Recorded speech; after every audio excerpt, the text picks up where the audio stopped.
104.9 Bob FM presents Myrtle Beach High School Football.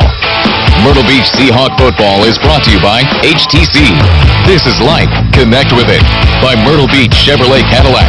Slashing car prices along the Grand Strand for over 20 years. By GrandStrandEvents.com, the official events calendar of the Myrtle Beach area. By GrandStrandRestaurants.com, the place to go to find the very best restaurants on the Grand Strand. By Little Amici's, we're the place to be after the Seahawks football game. By South Atlantic Bank, the people you know and trust. By Dirty Don's Oyster Bar and Grill, where the sharks don't bite, but we might. By Angelo's Steak and Pasta, home of the best steaks in the universe. By Glens Bay Dental Associates, making the Grand Strand smile for over 40 years. And by T&T Auto Sales. And now, get ready for Myrtle Beach Seahawk football action on 104.9 Bob FM. Here's the voice of the Seahawks, Lane Harris.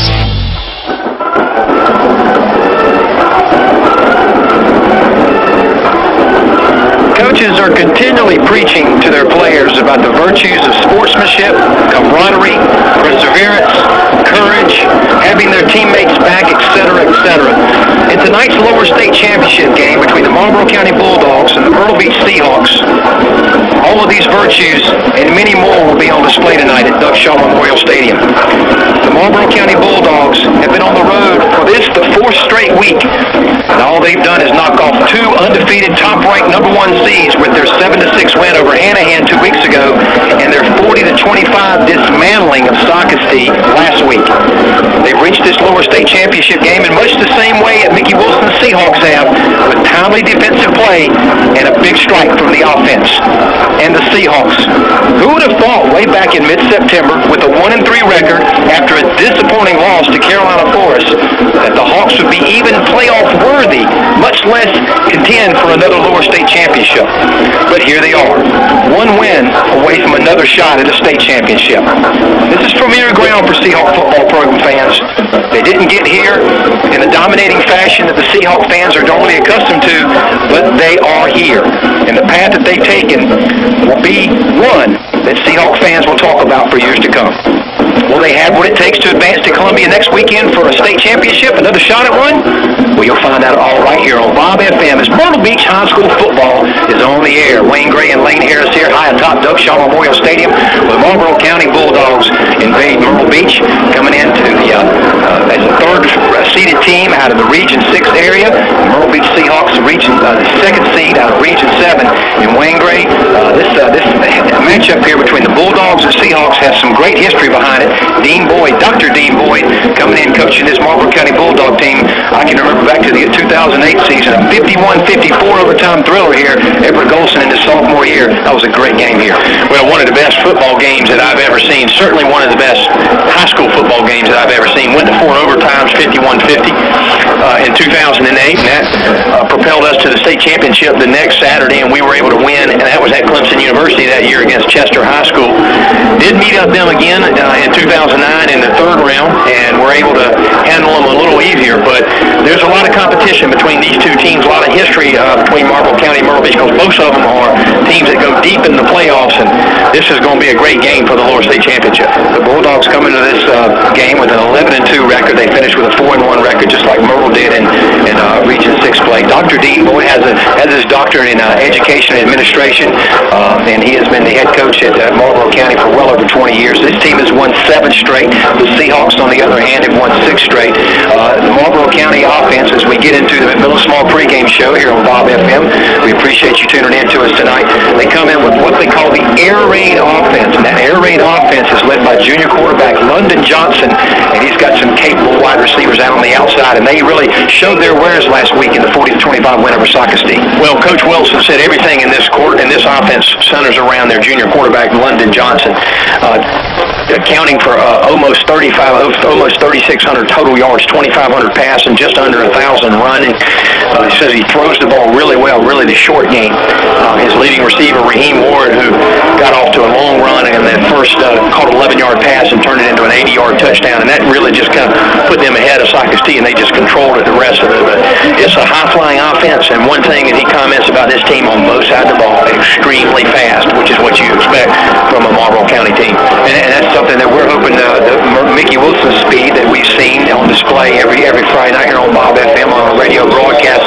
Is that this Myrtle Beach's speed will be able to keep up with Marlboro County speed. And you mentioned Raheem Ward in your opening comments there. He's going to the Shrine Bowl, folks. Obviously, the people around the state of South Carolina are well recognizing his efforts. 6 foot tall, 185 pounds. Last week against Sauk State, just another home day at the office. 5 catches for 183 yards and 4 touchdowns of 72, 8, 14, and 80. And he had 3 of those touchdowns in the first quarter and jumped them out to a big lead in that ball game. Another receiver that we'll see for the Marlboro County Bulldogs is they now run off to the side of the field as they're getting set for the kickoff here from Doug Shaw Memorial Stadium. Jamal Stanton's a 5'11", 165-pound senior wide receiver. Malik Johnson and Dion Murray is another senior receiver that we'll see in the slot. But in the backfield, we've got a guy back there by the name of Fred David. Fred David will be playing on both sides of the ball. He'll be playing linebacker on the defensive side of the ball. He has had no fumbles all season long. London Johnson has had no fumbles all season long. Dean Boyd's team does a great job of taking care of the ball. David's going to be a load to bring down back in the backfield. He's not that big, 5'9", 175 pounds, but he runs with ferocity in this offense. Well, he's somebody that he's their athlete that they have him on the field at all the times. He's going to be a special team player. He's rushed for 461 yards just on 81 carries, so he's averaging a great average carry, and somebody that is able to take some of the load off London Johnson. He's going to be a tough player for us to defend. And he's also caught 28 balls out of that backfield as well, so he's the kind of guy that Dr. Dean Boyd will put out in this play. The offensive line has got a couple of seniors in there. Special teams, though, there may be some weaknesses in the special teams. Their kicking game is something we'll be talking about later as we get into our broadcast. But let's get back to the Myrtle Beach Seahawks. This Myrtle Beach Seahawk team coming off of a 21-16 win at Strom Thurmond, and then you tag that up with the win over Crestwood 2 weeks ago. We were down 27-14 at halftime. Defense comes out in the second half against Crestwood, completely shuts them out for the 31-27 win. And at Strom Thurmond, we got some spectacular offensive displays from Malik Waring, Kelton Green, Drayton Arnold, as Strom Thurmond did a great job of shutting Brandon Sinclair down. Brandon Sinclair 2 weeks ago at Crestwood just gutted out about 90 yards on the ground, but being able to having teams key on him has helped our passing game become alive, if you will, over the last 6 or 7 games as we've gone on that win streak. And while he had actually -1 yards. He did have a couple of runs where he had positive yardage last week, but they were called back for penalties. But it is important to get him in the game. And what we saw from last Friday night, it may not be that he has to rush for 150 yards, but you're going to have to respect his running game. That's going to open up our passing game. So we want that balanced offense. That's what's going to make us successful against an extremely fast defensive Marlboro County Bulldog team. And C.J. Finkley, only 1 catch for the night, but it was a 63-yard touchdown. That really kind of got this Myrtle Beach offense going last week. Well, and what we talked about during the game was what we liked about what Drayton was able to do was they're going to key on Kelton Green and Malik Waring and Graham Vaughn, his 3 leading receivers. He looks to the strong side, throws it back to the weak side. Finkley does a nice job on that pattern to break off of his regular route to go get the ball. We've seen the speed of these guys when he gets the ball, and when you start playing really good teams, you're going to have all of your weapons ready to play and step up. And hopefully the Myrtle Beach Seahawks will have all their weapons sharpened and ready to go here as we get set for kickoff. Actually, let's stay here with a little bit longer here with the Myrtle Small pregame show. We appreciate Myrtle Small for their sponsorship of Seahawk football. Stephen Lee McMillan are the owners there. It's a family-owned business here in Myrtle Beach for the 33 years. Service first is their motto. Located over on the 17 bypass at 67th Avenue North in Myrtle Beach. Give them a call at 449-3396. Also want to mention Seahawk Nation lost one of their most ardent supporters, Teresa Hubbard, mother of Rachel Hubbard, Austin Hubbard, who played in the Seahawk soccer program back in years past, passed away this week. Succumbed to cancer, and we sent out our prayers to David Hubbard, a personal friend of mine, and his wife and his family, and everybody that's suffering from the loss of Teresa. We're going to miss her. She had a huge heart, and she was a great Seahawk supporter for many years. And we'll take our break now on the Myrtle Small pregame show, and be back after this. You're listening to Myrtle Beach Seahawk football on 104.9 Bob FM. Hi, I'm Louis Rodriguez with Myrtle Beach Chevrolet Cadillac. Currently, I have the best pre-owned inventory in the area, so please ask for me and I'll make sure you get the best deal around. You can also save thousands on any certified pre-owned Chevrolet or Cadillac with payments as low as $200 a month and financing as low as 0.9%. The best prices, all pre-owned, only at Myrtle Beach Chevrolet Cadillac. Come visit us at Myrtle Beach Chevrolet Cadillac for the best prices in the world. That's how we roll. Plus tax free, 99 beautiful include 0.9% APR financing for 39 months on select vehicles with approved credit ends October 31st. Are you hungry for seafood, steaks, burgers, and salads? Dirty Don's Oyster Bar and Grill has them all with the best happy hour in town. Seriously, the best in town. 50 cents, shrimp, oysters, mussels, and wings, Monday through Friday from 4 until 6. And don't forget the $6 weekend oyster roast every Saturday and Sunday from 1 until 3. 2 locations on 21st Avenue North and oceanfront on the boardwalk just north of 9th Avenue. You can't see it from the boulevard. You gotta walk around. And coming soon, Dirty Don's Marina Grill and Raw Bar and Barefoot Resort. Dirty Don's. Come sit on our big wooden deck. My HTC digital cable service connects me to my favorite shows and new release movies with video on demand, so I can watch what I want, when I want, and I can choose from more than 200 channels, including digital cable sports. I'll never miss a play for my favorite team in any season. With HTC, it's a win-win, because HTC connects me with the things that mean the most. Catch NFL preseason coverage all month long on NFL Network, part of the Passport package for only $10 per month. Call HTC at 843-369-8961. HTC, this is life. Connect with it. If it crawls, call the pros at Advantage Pest Control, specializing in residential and commercial pest control for over 28 years. Advantage Pest Control is fully licensed and insured for your protection. They offer advanced termite monitoring systems, perform CL-100 inspections, and offer low odor and odorless treatments. Whether you're an HOA president, a property manager, or a homeowner with a bug problem, call the pros at Advantage Pest Control at 448-9013. If it crawls, call Advantage at 448-9013. Now back to the McMillan Small Funeral Home pregame show on 104.9 Bob FM.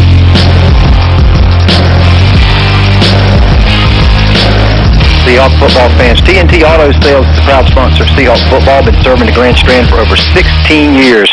Over 200 vehicles in stock. They have a vehicle locator available, so that if they don't have what you want, they can get it. And you can ask also about their $500 down special, financing for all types of credit situations. They have a 5-minute credit approvals with rates as low as 2.49%. Mark and Kathy Blanton, Kevin Blanton, Wesley Finkley. Saw Wesley last week coming back from Strom Thurmond over in Columbia. And John Elvis, all those guys over at TNT Auto Sales, have 4 locations in the Myrtle Beach area at 1441 Highway 501, right off the 3rd Avenue South Connector. And then over in Conway at 1010 East Highway 501, in Lugoff on Highway 1 across from the Sonic, and in Marion on Highway 76 right past the hot spot. And if you're in Marion, you know where the hot spot is. Great people doing great business. TNT Auto Sales, proud sponsor of Seahawk football. Get along down here in the McMillan Small pregame show, Wayne. We got a packed capacity crowd here at Doug Shaw Memorial Stadium. Myrtle Beach side of the stand. Still a few seats over here to our right-hand side, but people are still streaming in. You look across the way at Malboro County. This has been a program that traditionally travels very well, and they're here in Myrtle Beach tonight. Well, they do. They love their football in Marlboro County. And Marlboro County, the school's about 20, 22, 23 years old. It was the combination of Bennettsville High School, Clio High School, I think Blenheim High School, and maybe Wallace. And they have got a rich tradition in athletics, and their folks love their football program. And you're right, they travel. We expect every bit of 6,500 to 7,000 people to be here tonight. And they're already lining up around the track all the way around the football field here at Doug Shaw Memorial Stadium. Let's talk about the 2 defenses we're going to see here today. Let's talk about this Marlboro County Bulldog defense. Dr. Dean Boyd says they're called the Black Dog, with apologies to Led Zeppelin. The Black Dog defense has only given up a little under 16 points a game, only about 103 yards passing and 137 yards rushing, for a total of about 240 yards a game. This defense, Wayne Gray, has scored 8 touchdowns this season. Their defensive coordinator is Randy Neely, and they're going to come at Myrtle Beach tonight from a variety of different looks. Well, I'm talking to Coach Wilson. That's the thing that he saw on the film, is that they have a bunch of different looks. They'll run a 3-4, 4-3. They'll run a 3-5. They'll certainly look to force. They want to put the ball in the hands of Drayton Arnold. They're going to focus on their running game, which has been our bread and butter. But they'll throw multiple looks to try to confuse the young sophomore quarterback.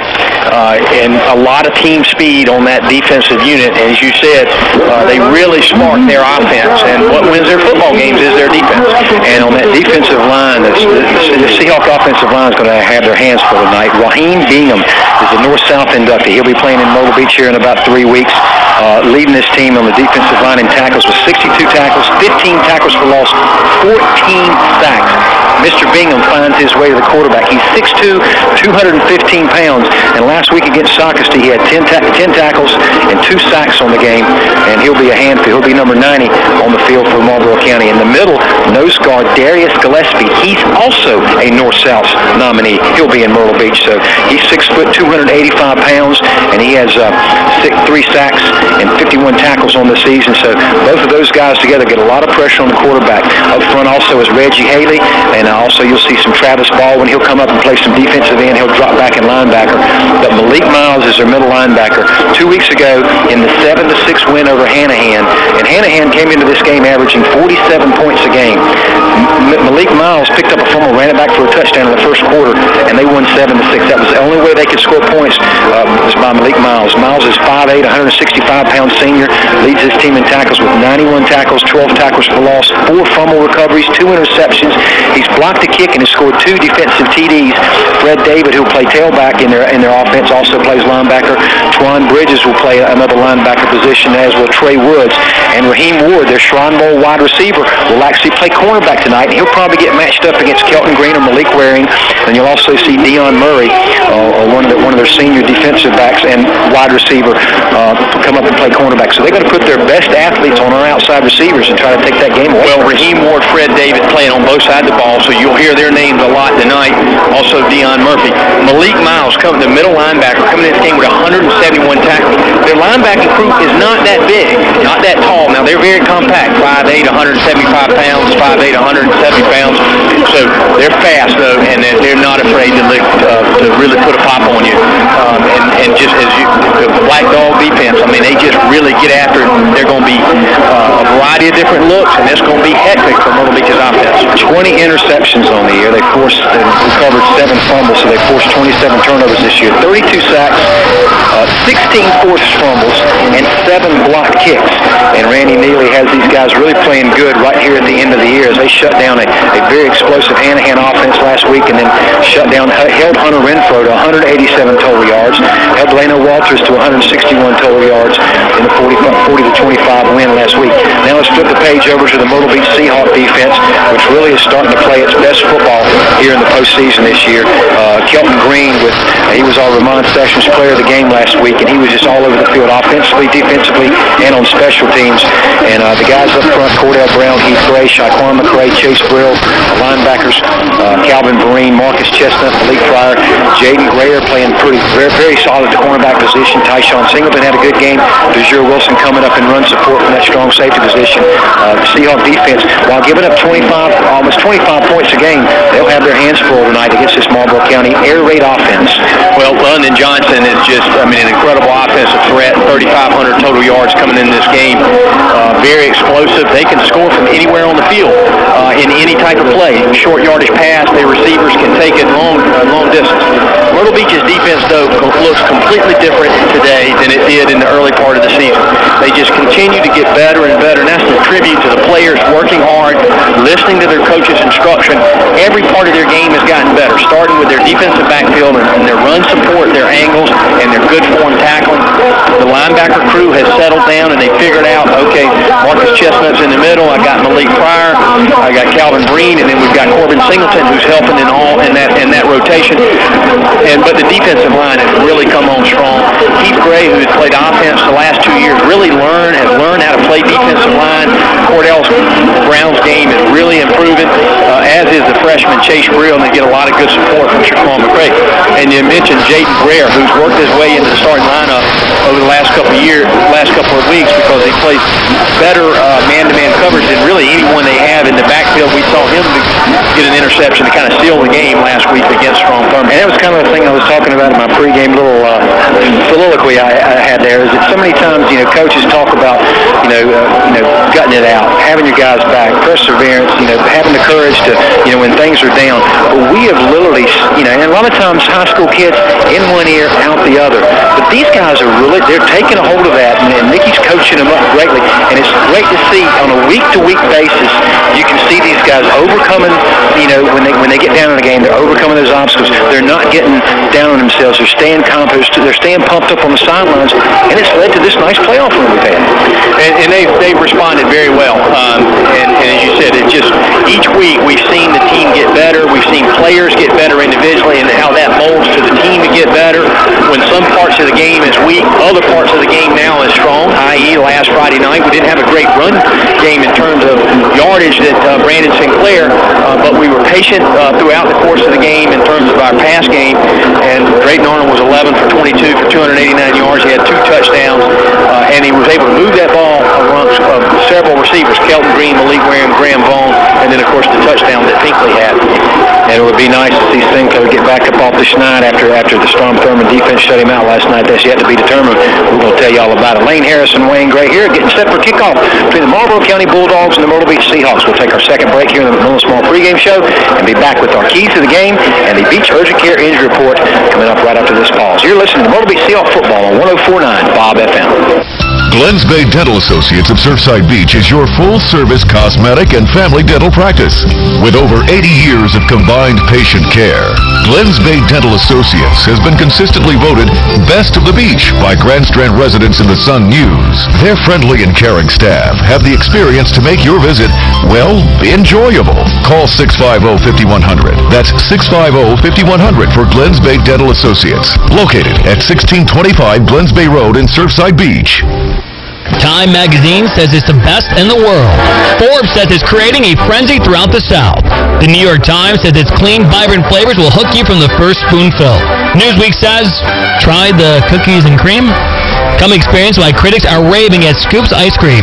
Scoops carries Bluebell Creamery's world-famous ice cream, and if you don't know, you need to come down to Scoops Ice Cream with 2 Grand Strand locations, 2009 South Kings Highway in North Myrtle Beach and 1401 South Kings Highway in Myrtle Beach.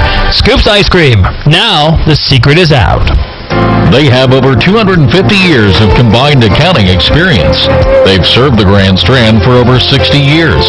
They have the area covered with locations in Myrtle Beach, Conway, and Pawleys Island. And now they've made it easier to remember their name. Smith, Sapp, Buckout, Crumpler, and Callahan is now simply called Smith Sapp. No job too big or too small. Smith Sapp for all of your accounting and tax service needs. Smith Sapp. They add more than numbers. For over 30 years, Angelo's Steak and Pasta has been the first choice of hungry appetites along the Grand Strand. Let's start with Angelo's all-you-can-eat Italian buffet, where you'll find a wide variety of Italian favorites, and every item is made from scratch. The locals know that Angelo's is the home of the greatest steaks in the universe. Angelo's steaks are cut, trimmed, and seasoned to order and presented to you on a sizzling platter. Check out Angelo's new, bigger, and better location at 2311 South Kings Highway, and you will agree Angelo's Steak and Pasta is the home of the greatest steaks in the universe. Now back to the McMillan Small Funeral Home pregame show on 104.9 Bob FM.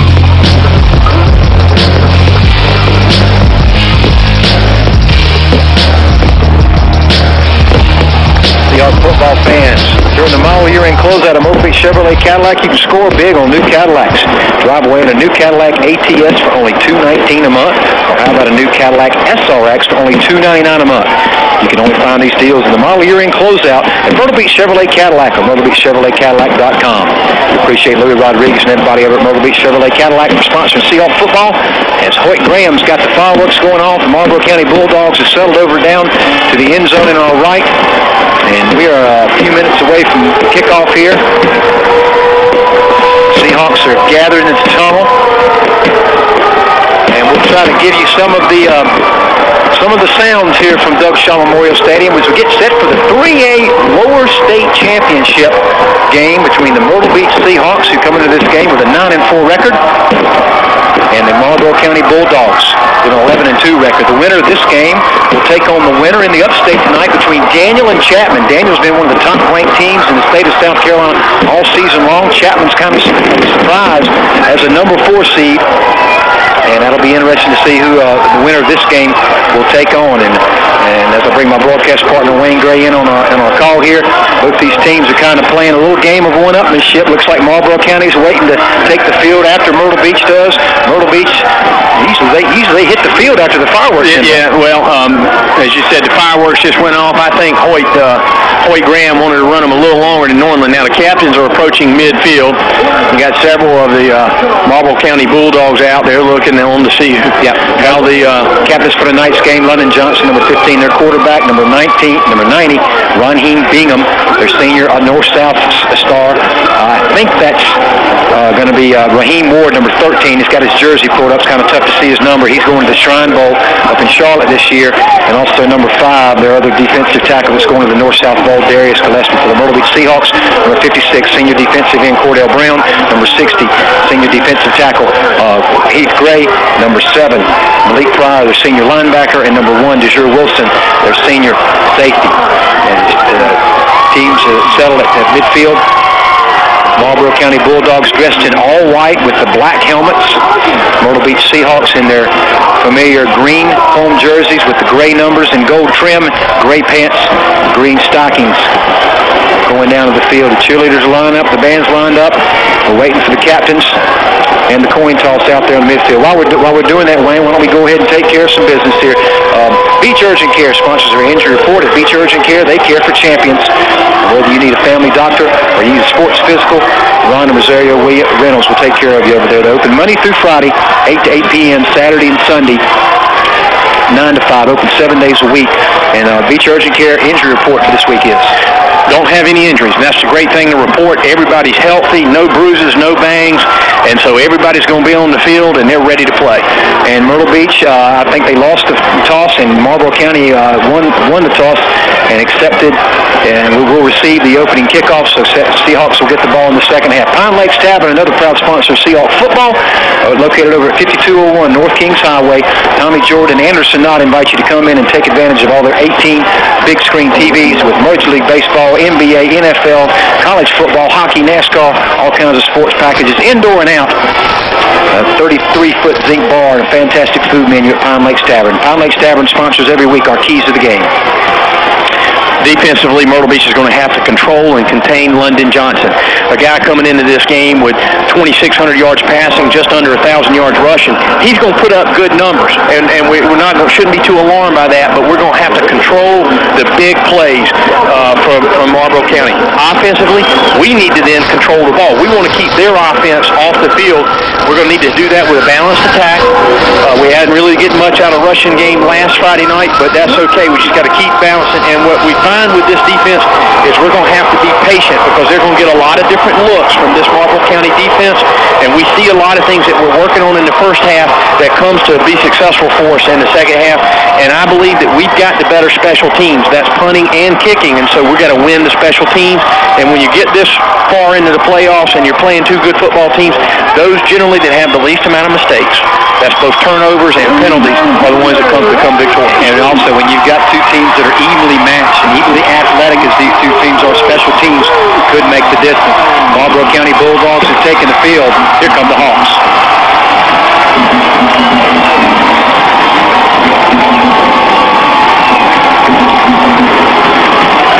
A little taunting here. The Seahawks being led by some of their senior students.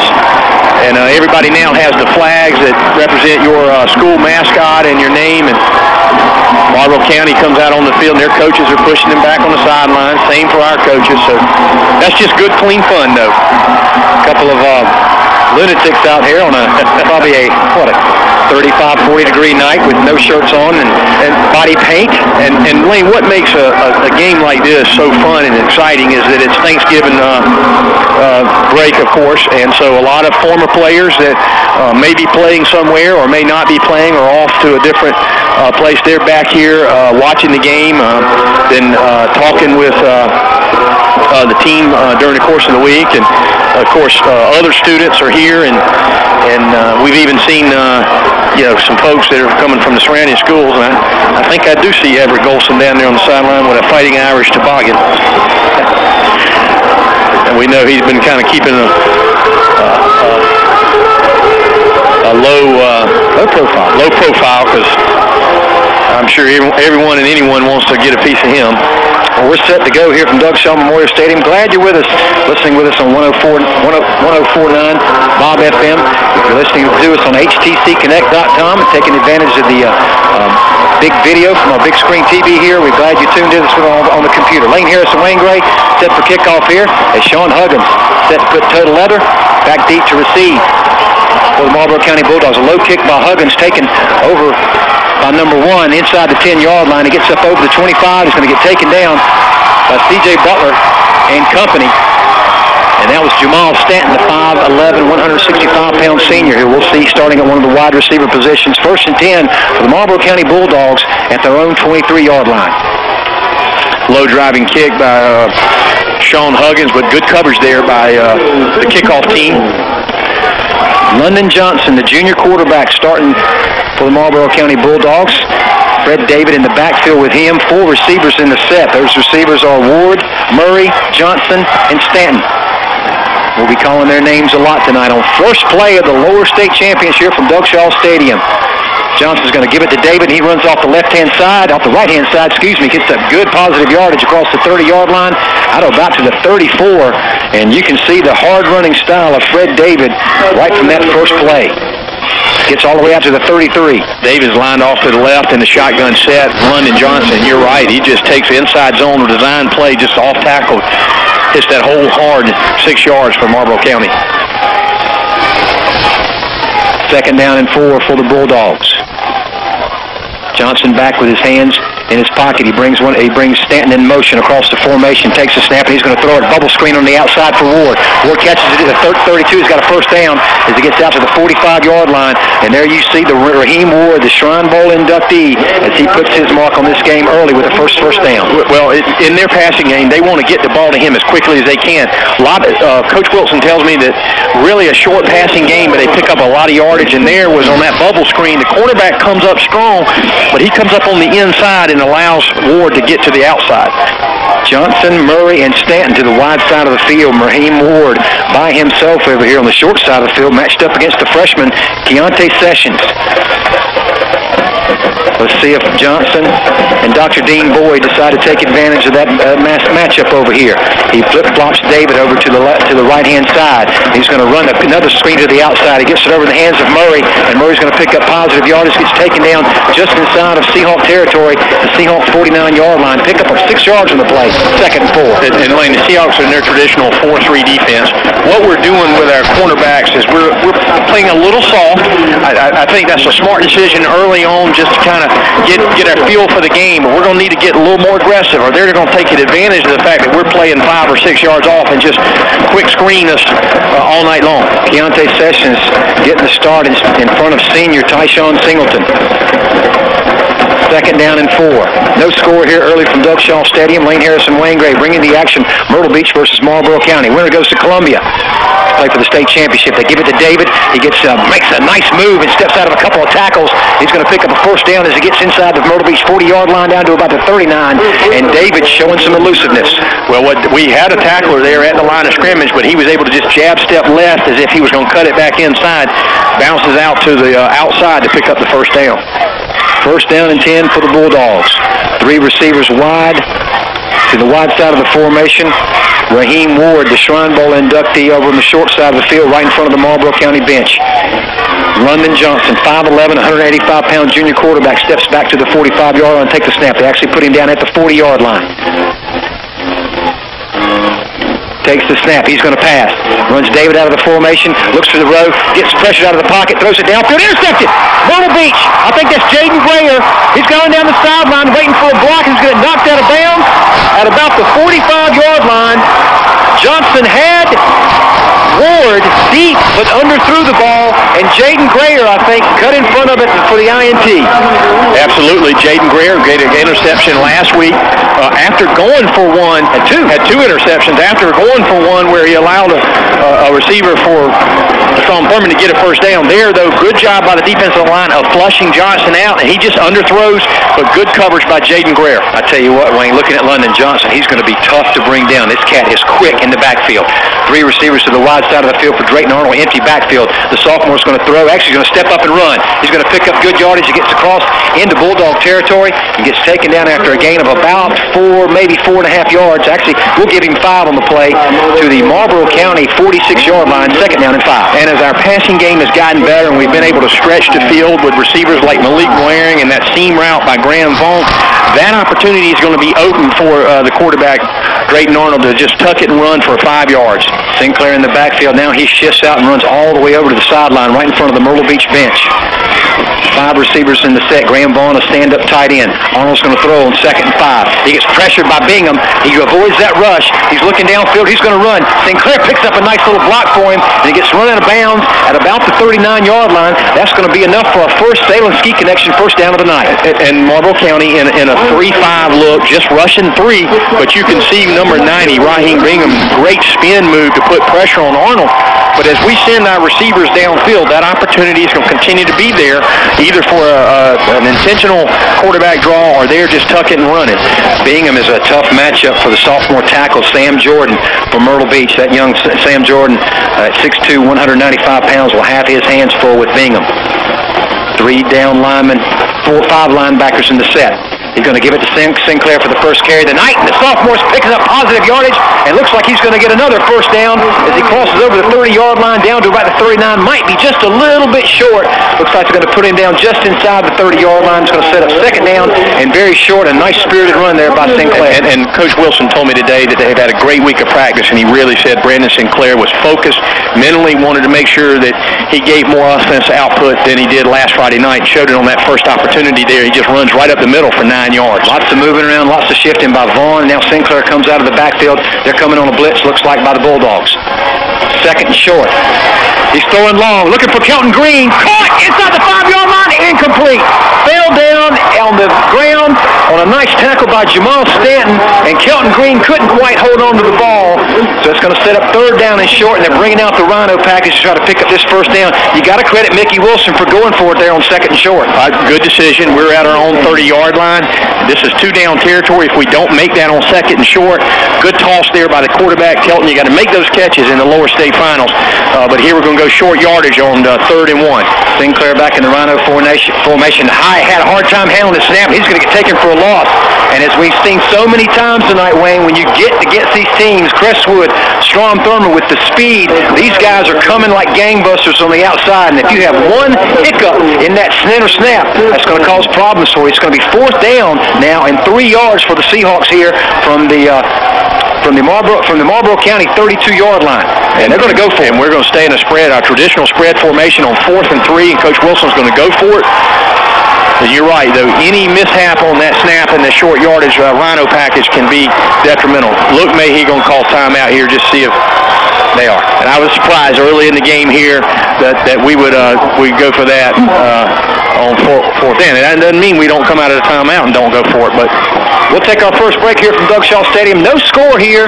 Myrtle Beach Seahawks and Marlboro County Bulldogs. You're listening to Seahawk Football on 104.9 Bob FM.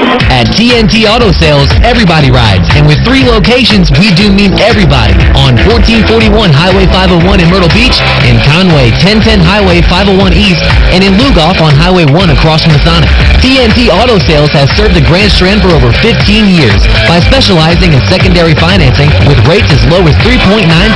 No matter what your credit situation may be, they have over 150 vehicles in stock, or you can check them out at TNTAutosalesOnline.com. And remember, at TNT Auto Sales, everybody rides.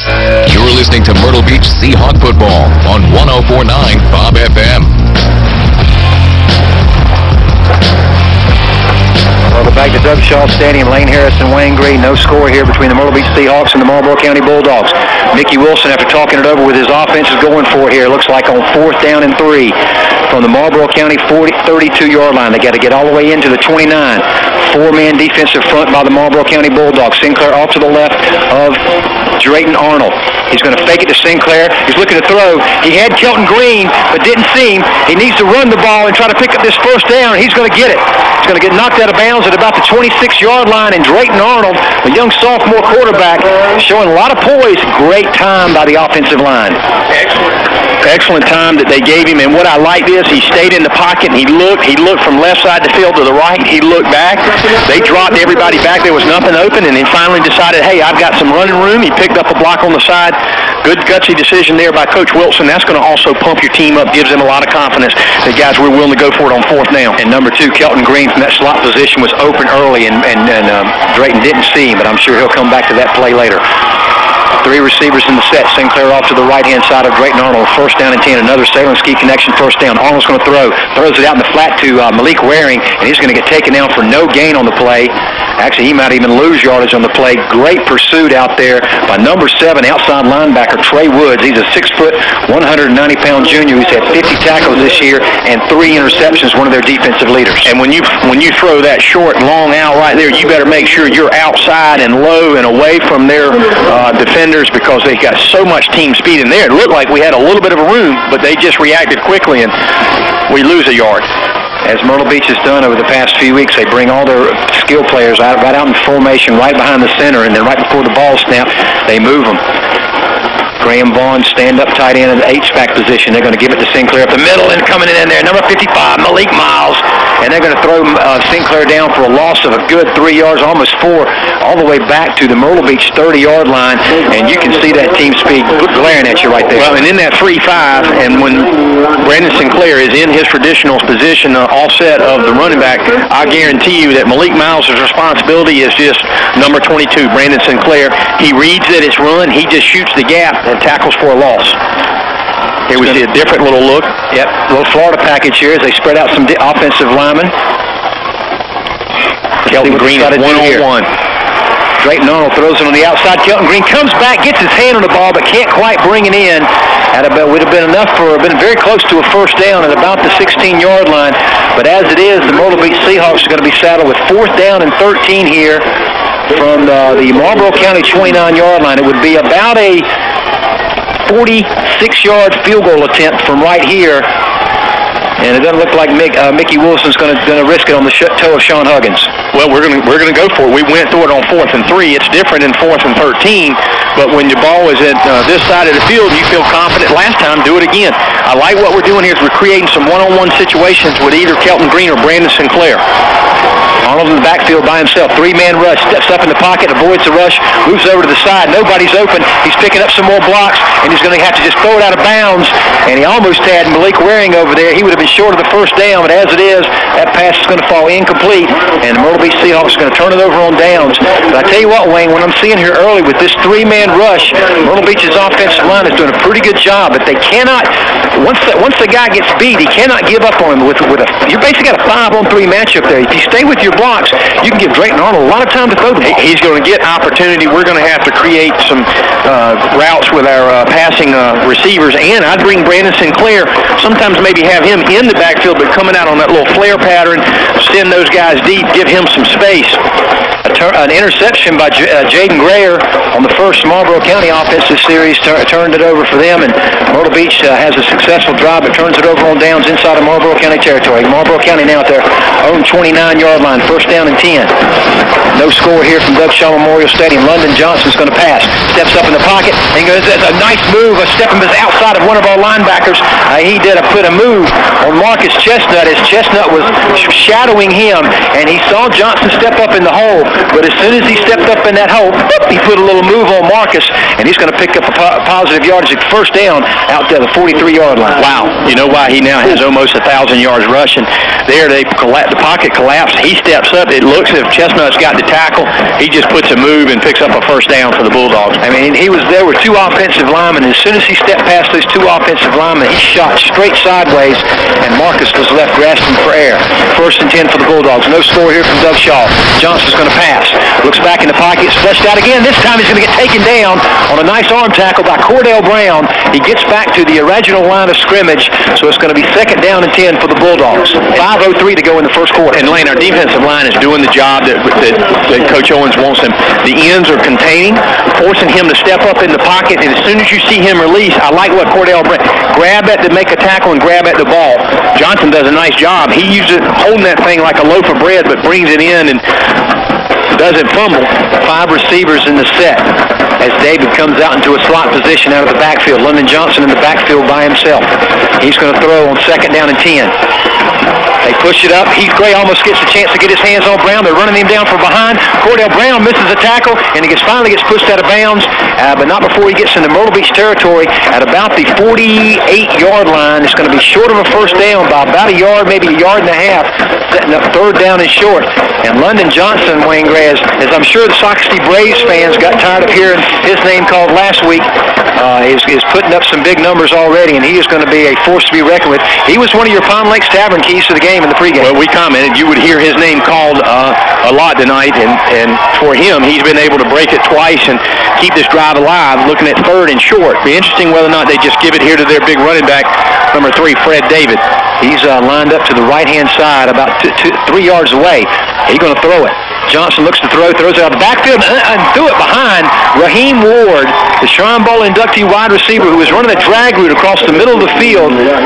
It's going to set up 4th down about a yard and a half from the Myrtle Beach 48.5-yard line. Actually, they put it back to about the 49, so I think that's a bad spot that official did, but it's going to be 4th down and 2. And let's see how they're going to play it here. And Lane, on that play, Fred David had come out of the running backfield in a flare pattern, and credit Malik Pryor for coming up on to cover him and forcing him throwing it over the middle. The Bulldogs are in punt formation, and Raheem Ward is back in punt formation. Their normal punter, Hunter Stubbs, only averages about 22.5 yards per punt. Seahawks need to be on their toes here. They hike it to Ward, and his left-footed kick is going to be a wobbly kick. Kelton Green's going to take it at the 20-yard line. He picks up a nice block, and it's going to be a flag on that play as Kelton Green's going to cut into open field. Another flag comes in as Kelton Green cuts back against the grain. He's running over towards the sidelines. It'll finally be taken down at about the Marlboro County 36-yard line. And I don't know about that second flag, but that first flag, it did look like a pretty good block from up here, but Kelton Green's nice return deep into Bulldogs territory is going to get called back. Well, that initial flag is such a judgment call when we bump each other right when the punter receives the ball, because we're really running side to side. Questionable judgment. The second one was a blocking in the back, but this one is going to move back from our 20 halfway to the goal distance. But, hey, you got to, again, while there's a penalty, plant that seed. That creates some confidence with that kind of return that Kelton Green had there. He showed, hey, I got just as much as speed you guys have been described as having tremendous team speed. I've got some as well. 4:01 to go in the first quarter. No score from Doug Shaw Stadium. Lane Harris and Wayne Gray bringing you Myrtle Beach Seahawk football action as they tangle with the Marlboro County Bulldogs in the 3A Lower State Championship. The winner will travel to Columbia next week to take on the winner of Daniel and Chapman at 3 o'clock at Williams-Brice Stadium. Also, too, Lane, I was surprised, although the ball was on our 48-yard line, basically at midfield, that for just 2 yards to go, Marlboro County chose not to go for it. Actually, it's about a yard and a half. It's a little less than 2 yards. So, Drayton Arnold back in the shotgun formation. Sinclair is going to get the call and get the ball right up the middle of the defense. Gets hammered hard, turns out of that tackle, and Fred Davis finally going to take him down, but not before number 12. There's a late. They got to throw a flag on that. Yeah, and they do. Number 10 in the secondary for the Marlboro County Bulldogs is Andre Underwood, and he was getting blocked by, I think it was C.J. Finkley, and he threw a couple of hands up into the face of C.J. Finkley well after that play was on the ground. This is going to be a dead ball foul, personal foul. It's the Marlboro County Bulldogs. Well, for you young football fans out there, if you and the receiver and the defensive back are aggressively blocking and defending each other, when you hear that whistle stop, and what happens is the guy who hits second normally is going to get called, and that's what happened. Also, C.J. Finkley, after that happened, he was talking a little bit. His his helmet was moving. The young quarterback comes up and grabs him and said, "We don't need to talk. We've got the advantage here. We're going to get the ball moved down from the penalty." Talk is cheap. You got a lot of action to do on the field tonight. 3:45 and counting. Sinclair picked up about a 7-yard gain, had the 15-yard penalty. The Myrtle Beach Seahawks have another Salem Ski Connection first down at their own 34-yard line. Drayton Arnold with Sinclair in the backfield with him, 3 receivers in the set. He's going to put it in the belly of Sinclair and give him the ball. And these Marlboro County defense comes up and stops him for no gain on the play. Getting up off the pile there is number 40. That's Josh Gary, senior linebacker. Also number 55, Malik Miles. Malik Miles is not very big. We described him in the pregame. 5'8", 165. 5'8", 165, but man, he's compact and he will lay a hit on you. Kind of a one-deep coverage for the Marlboro County Bulldogs. They got one free safety back there, Jamal Stanton, and they're manning up on our outside receivers. Drayton Arnold looks to throw, gets flushed in the pocket. Down the middle of the field, he throws back way across the field looking for Malik Waring. Looked like he had C.J. Finkley wide open over the middle of the field.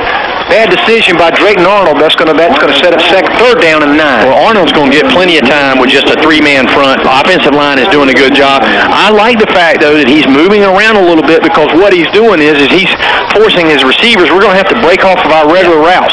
When we come over to the sidelines is when we can talk about, well, if I break off, I'm going to do this, I'm going to do that. And Malik was open way on the wide side, but you're right. C.J. Finkley was open across the middle. Third down and 9 for the Myrtle Beach Seahawks at their own 35-yard line. Fakes it to Sinclair. Bingham comes on a rush. He runs out of his arms, trying to get loose to get the ball out of his hands. He's going to get taken down for a loss on the play as Fred Davis, the linebacker, comes over there as he picks up Drayton Arnold and slams him out of bounds at about the 27-yard line. It's going to be a loss of about 7 yards on the play. It's going to be fourth down and 17 for the Myrtle Beach Seahawks. And they're going to trot out Ollie Barr to punt this ball away. Back deep to receive Raheem Ward and Jamal Stanton, two very dangerous return men. Barr's kick is high, hanging kick. It's going to go down and take a Myrtle Beach bounce inside the 40-yard line, inside the 35. It's going to roll dead at about the 32.5-yard line. So Ollie Barr is going to get off about a 42-yard punt there, and it helps do a good job of flipping the field, putting Marlboro County back in their territory. Playing offensively, we're going to probably have to give some help on that. Raheem Bingham just extremely fast coming off that left defensive end. Tough job there by the right offensive tackle, Jordan, who's just a sophomore. But I tell you what I've seen against teams like this is our conditioning and our strength in the fourth quarter. If we keep them running defensively like that, it'll come to help us in the second half. First down and 10 for the Marlboro County Bulldogs at their own 32-yard line. 2:27 to go in the first quarter. Look, no score here. Movement on the offensive line by Marlboro County. Hey, folks, you want something to do tomorrow? Over at Flip Flops Bar and Grill down on the Shore Drive section of Myrtle Beach, right across from Maison-sur-Mer, from 4 to 10 p.m. for football games on the deck. Get local oysters only. Rod Weatherwax said they came in yesterday. Join us over at 9616 Shore Drive, just minutes away from Ocean Andes, right across from Maison-sur-Mer. You can watch all the games, big Gamecock and Tiger game tomorrow night on TV. Catch your oyster roast at Flip Flops Bar and Grill. Start at 4 o'clock. Get you belly full of oysters for the Gamecocks and Tigers. Kick it off at 7 o'clock. We appreciate Rod and Flip Flops Bar and Grill for sponsoring the game-changing play every week on Seahawk football. Johnson back to throw. Throws away on the outside to number 14. That's Dion Murray. And Dion Murray runs through a couple of tackles. He's going to pick up very close to what could be first down yardage out to the 42-yard line. It's actually going to be a little bit short if they put it at the 42, and they do. Nice athletic play there by 5'9", 185-pound senior Dion Murray. Well, Marlboro County in a no tight end set. They've got three receivers to the wide side of the field. Johnson actually comes over, and as he's talking to him about changing the play, and he just sends that receiver into the flats, sends everyone else deep. A little confusion on the part of defense, on the part of the defensive back from Myrtle Beach, and then not really good angle there. Had an opportunity to tackle him for less yardage, but Dwayne, I keep waiting for them to take advantage of Raheem Ward over here against the young freshman Keontae Sessions. David gets in the backfield. He can't run out of the tackle of Malik Pryor, and Pryor takes him down for a loss of 1 on the play, setting up third down and 2. And Lane, that's that run support that we talked about. It's gotten so much better from our linebacker and defensive back. He comes up from the linebacker position, outside shoulder in, make sure he doesn't get outside, turns him in, and not only that, makes the tackle for a 1-yard loss. So really big down here at 3rd and 2. Under 2 minutes to go in the first quarter. No score here from Doug Shaw Memorial Stadium. Marlboro County Bulldogs and Myrtle Beach Seahawks. London Johnson, the junior quarterback, back in the shotgun formation. He will pass. Throws over the middle. Raheem Ward knocked out of his hand by the freshman Keontae Sessions, as Ward had a hard time holding on to that ball, and a timely hit by Sessions knocks it on the ground. And still a little confusion between Pryor and Keontae Sessions. Keontae Sessions is the quarterback. Normally he would be in the flats, not going to the center where the linebacker curl is, but Keontae was able to knock him just a little bit. Ball was behind him, and then as soon as he touched it, he lays a hit on him. Spread punt formation again for the Marlboro County Bulldogs as it's 4th and 2 from their own 41-yard line. And again, Wayne Gray, with such a powerful offensive team, you would expect them to kind of go for it. London Johnson is the up back. Do not go to sleep on these guys punting it every time. They snap it back to their punter, and he kicks it high and short. And there's a flag down on the field. Myrtle Beach is going to let this ball bounce. It does take a little bit of a Marlboro County bounce, but it's going to die at about the 38-yard line. Only about a 17-yard punt off the foot of Raheem Ward. Let's see what this penalty is. And if that's against Marlboro County, I'm going to decline the penalty and force them to kick that again. Although that's pretty good field position where you've got the ball at the, and it is a legal procedure, and he's going to decline it. Mickey Wilson will decline it, and the Seahawks will take over 1st and 10 at the Myrtle Beach at their own 37-yard line with 1:20 to go here in the first quarter. For Seahawk fans, we appreciate you tuning in to join our broadcast tonight. South Atlantic Bank, they're the people you know and trust. Seahawk fans, show your team spirit with a Seahawk debit card. 2 locations at South Atlantic Bank, corner of Grissom Parkway and 29th Avenue, down in Myrtle's Inlet on 17 Bypass and Tournament Boulevard. South Atlantic Bank, people you know and trust. 1st and 10 for the Seahawks. Give it in the belly of Sinclair. Sinclair makes a nice move up the middle of the field. He's going to cross over the 45-yard line. Pickup of about a little over 8 yards on the play. 2nd down and 8. And Lane, with only 3 down linemen, we're going to be able to get an opportunity for him to create some running lanes. Now, Brandon Sinclair, his vision is getting better. 55 is darting in. What does he see? 55 is coming this way. I'm planting going the other way. That creates even greater running lane, and he picks up 8 yards. And on the tackle about 2 series ago when he took him down for a loss, Malik Miles made the read, and Sinclair met him in the hole. And right now, I think what Sinclair's seeing is, you're going to read me, I'm going to read you. And he saw Miles go this way, and he went left. 2nd and 2. They're going to fake it to Sinclair, and Drayton Hall's going to throw. He had Graham Vaughn on a post pattern. Throws on the outside to a no receiver, and the ball is going to be intercepted by Fred David. Fred David. And that's going to be his 2nd interception of the year. And Drayton Arnold was trying to throw that ball away. There was no Myrtle Beach receiver anywhere in that area. And the Marlboro County Bulldogs will take over in Myrtle Beach territory at the 49-yard line. Well, credit the pressure from Ronheen Bingham. Again, he's in Drayton Arnold's face. He even gets a little help in the play action as Brandon Sinclair comes up. He really gets around those two. And as Arnold's just really throwing it away, he underthrows, throwing it away, and the defender there was there to make the interception. 5 receivers in the set. No safety back in this, again, on this Myrtle Beach defense. Johnson's flushed out of the pocket. It's going to get taken down. Short gain on the play, maybe 2-3 yards. As London Johnson is taken down the play by Cordell Brown, or was that Shaquan McCray? I believe that was Shaquan McCray and Corbin Singleton, who's in that linebacker position. Really credit the defensive backfield there. Great coverage, man-to-man, downfield. London Johnson, he was looking for a pump and go, which is often what you see after a turnover, is the offensive team that comes on the field, particularly when in good field position, is going to go deep. It looks like someone's going to take it. That's the end of the first quarter here from Doug Shaw Stadium. No score. Virginia Seahawks, Marlboro County Bulldogs. You're listening to Myrtle Beach Seahawks Football on 104.9 Bob FM. Little Amicis has nothing to do with football. You cheer the quarterback, the runners, sometimes even the defense.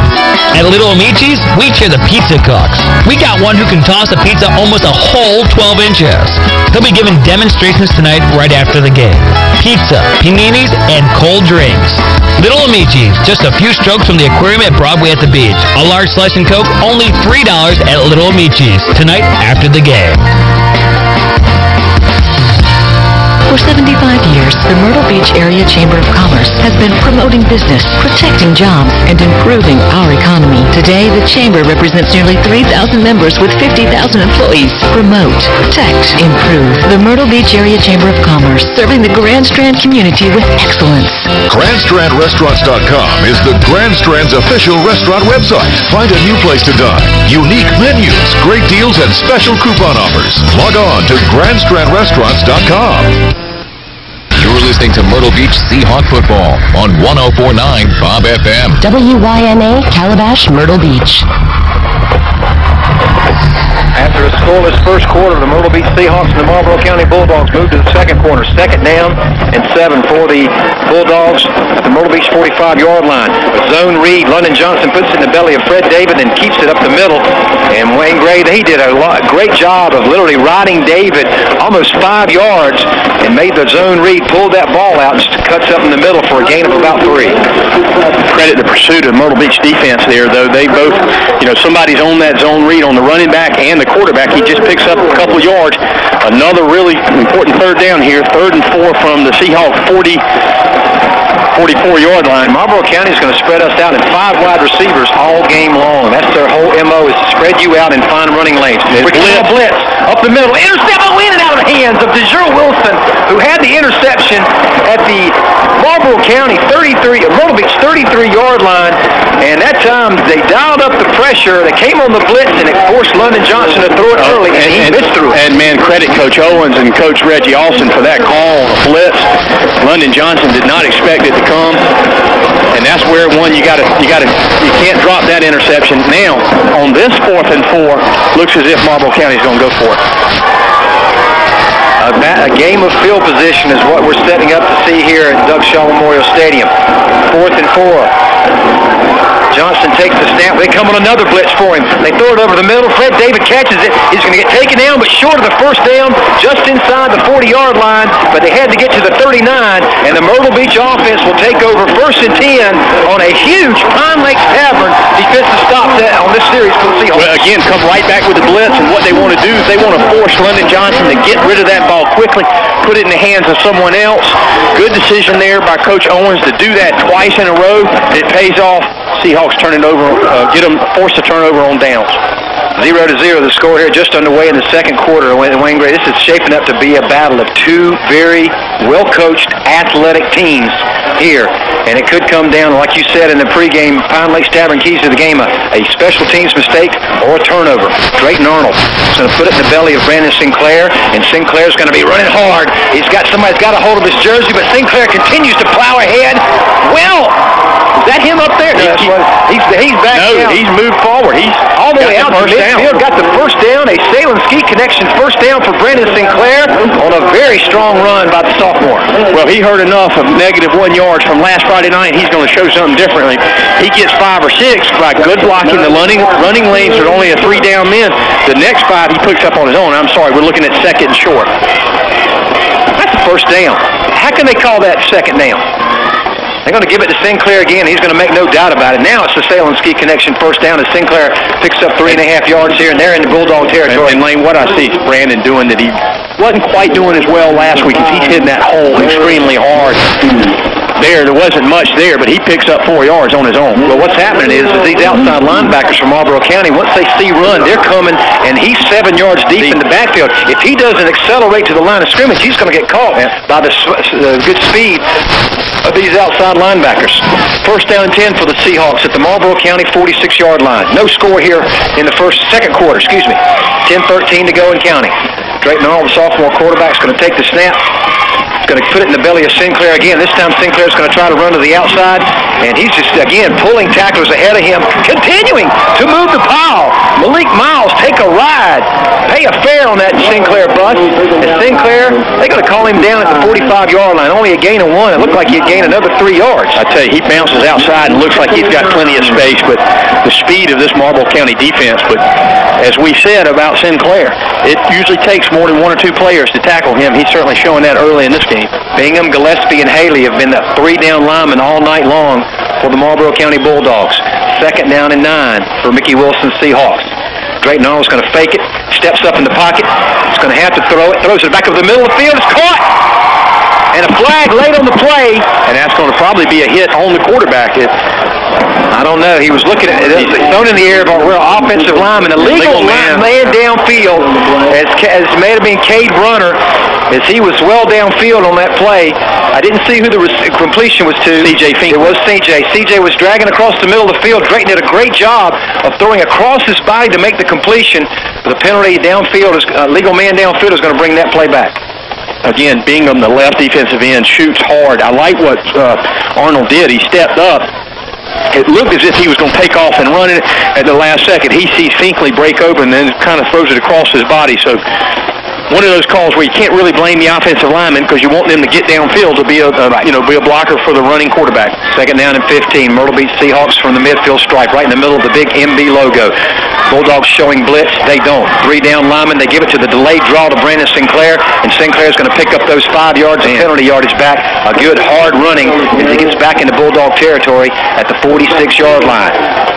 It's going to set up third down and 9.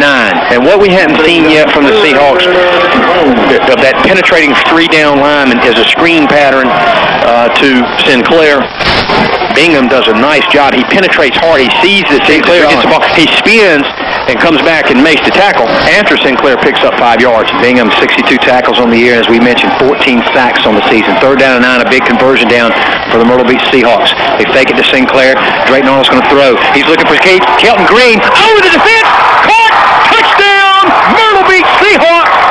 A 46-yard touchdown pass from Drayton Arnold to Kelton Green. Our first missed touchdown of the night. Seahawks up 6-0. Play action pattern, and what does the running game establish for you is that middle safety. They're playing a 1 deep safety with 5 linebackers underneath, but he's in the middle of the field. We spread Kelton Green out. We play action. Off of the play action, we double team Bingham, so we make sure that we block him. Nice pass over the head of the cornerback and the safety who didn't take a good angle. Kelton Green looks it in. Great toss and catch there. That safety was Jamal Stanton, the 5'11", 165-pound senior. And you're right, Wayne Gray. He was going for the interception, and he took a poor angle, and that allowed the sophomore quarterback's pass to float over his head and into the arms of Kelton Green for a 46-yard touchdown pass, and the Seahawks are up early. Seahawk fans, here's an extra point from Crestcom Bank. Crestcom Bank has been serving the Myrtle Beach area since 2000. Been sponsors of the football program here on Myrtle Beach Seahawk Radio since 2001. Offer outstanding personal service, convenient locations, and highly competitive products. Have a nice bank from Crestcom Bank. Sean Huggins' PAT makes it 7-0 here in the lower state championship from Doug Shaw Memorial Stadium. Seahawks up early, 7-0. And Lane, that's on a 3rd and 9 after we suffered a penalty of a legal man downfield. Great execution, and that's the patience that this offense has been able to find itself, and credit Coach Wes Streeter and Coach Mickey Wilson in teaching our young kids. We're going to run things and do things that may not work, but eventually we're going to create an alignment or a formation and execute it, and there they did for a touchdown. Sean Huggins' kickoff goes well into the end zone, and the Marlboro County Bulldogs will be forced to come out 1st and 10 from their 20-yard line. 8:18 to go here in the first half of action, and the Myrtle Beach Seahawk offense has struck, we can't say fast, but they've stuck thoroughly, Nick. And like you said, Wayne, we might be running this play not to gain the all yardage, but to see what they'll do defensively. Absolutely. And great execution there on 3rd and 9. And not an easy catch for Kelton Green, because you got 2 guys coming at you crossing, jumping for the ball, and he looks it in, and Seahawks back off in the coverage. London Johnson with David in the backfield. David's going to get the carry right up the middle, and he gets taken down. Shaquan McCray is going to take him down for a 1-yard loss on the play, and the big junior defensive tackle had 4 tackles last week in the win over Strom Thurmond, 5'10", 222 pounds. Shaquan McCray with 17 tackles for loss for the season, make it 18. And what scares me about this Marlboro County spread offense with no tight end, it forces us to have no free safety in the middle of the field. I'm thinking the same thing. And they've got tremendous speed, and we've seen them run that little slant or skinny post pattern. So far, we've had good coverage. And also now with a 7-point lead, our DBs are able to back off just a little bit and give a little more cushion. Johnson's going to throws on the outside to Stanton, almost caught, almost intercepted again by Sir Wilson, and in frustration, he kicks the ball with the back of his heel as he was running back in coverage. And the ball was overthrown by Johnson. It was hit off the hand of Sir Wilson. And the other thing that this allows us to do, though, as they're spread in the field with no tight end and we've got nobody in the middle of the field, we're going to have to go to man-to-man coverage. So that gives you some freedom to blitz those linebackers. I like that decision because I want London Johnson to get rid of it quick. I don't want to give him time to make a play or tuck it and run. 7:33 to go here in the first half. Seahawks up 7-0 over the Marlboro County Bulldogs. 3A lower state state championship from Doug Shaw Memorial Stadium. Johnson's going to throw, getting pressure from the defense. Heath Gray's chasing him on the outside, and scored a Singleton, can't pull him down, and London Johnson's going to step out of bounds with a first down. And late flag comes in. He was not trying to hit London Johnson. He actually stopped and just kind of grabbed him. You know, when two guys are running full speed that way, and if that becomes unsportsmanlike conduct, that is just an awful call. They mark off 15 yards. Johnson got run out of bounds at the Bulldog 36-yard line. That's going to take it out to actually just inside of the 50-yard line, actually inside Marlboro County territory. And you can see that all the way from over here. Johnson clearly committed himself to run out of bounds, and no Myrtle Beach Seahawk hit him when he went out of bounds. And literally, they ran up to each other, and the guy put out his hands and held him up. And they still threw two officials through the flag. Questionable call there, and that gives him a 30-yard gain. He picks up about 15 on the run and another 15 on the penalty, and that puts him at midfield off on 3rd and 10. Johnson's going to throw it on the outside to Stanton. Stanton tries to run out of the tackle, and he's not going to do it. Calvin Vereen, outside linebacker for the Myrtle Beach Seahawks, comes over there and throws down Jamal Stanton for no gain on the play. 2nd down and 10. Good athleticism on the outside linebacker we've seen so far tonight. Malik Pryor and Calvin Vereen getting out, making plays in space. Well, you know, one thing that Coach Wilson said early on, that this team had tremendous speed as well in terms of Myrtle Beach. We didn't always know which way they were going to be running, but we have matched up with the speed of Marlboro County, and there was a great example of Calvin Vereen on their wide receiver. Johnson back in the shotgun formation. He's going to roll to his right to the wide side of the field, looking to throw. He's looking for Raheem Ward. He's going to get taken down. Shaquan McCray, his 2nd tackle for the loss, and now give him a sack on the play as he throws Johnson down for a 13-yard loss back inside the 40-yard line down to the 37. And Lane again, a coverage sack. Great coverage by the defensive backfield, and that allows McCray to just get in there, great penetration. And as soon as London, he's looking around, then he sees McCray, he can't get away. Shaquan McCray having a career game tonight is the junior defensive tackle. Already with a tackle for loss and now a tackle for a sack. And Marlboro County now facing 3rd down and 23. They have to get all the way into the Myrtle Beach 40-yard line to pick up a first down. Seahawks secondary loosening up a little bit. Keontae Sessions, though, chest to chest to Raheem Ward. They give it to David. He bounces outside and picks up the middle, and there's no free safety there, and he's running loose. Keontae Sessions misses the tackle. DeSure Wilson's going to take him down inside the 5-yard line. He fumbled. He fumbled. And I think Myrtle Beach recovers. And they did. I don't know who it was. Myrtle Beach ball inside the 5-yard line. I think it was Jaden Grayer. Or is that Calvin Vereen? That's Grayer. Grayer did a great job of following that play all the way down the field. DeSure Wilson tackled David inside the 5-yard line, and Grayer was right there to recover the fumble. Credit to people. Keontae Sessions to at least slow him up, but DeSure Wilson to keep behind him and to make the tackle and force the fumble. And I believe you said Grayer falls on it. I think it was Grayer. Jaden Grayer falls on it just at the 2-yard line. So far, we're winning the turnover battle. 2nd turnover of the game for the Marlboro County Bulldogs. This one, a critical one, possibly taking possible points off the board for Dr. Dean Boyd's offense. Myrtle Beach going to the Rhino package down inside their 2-yard line.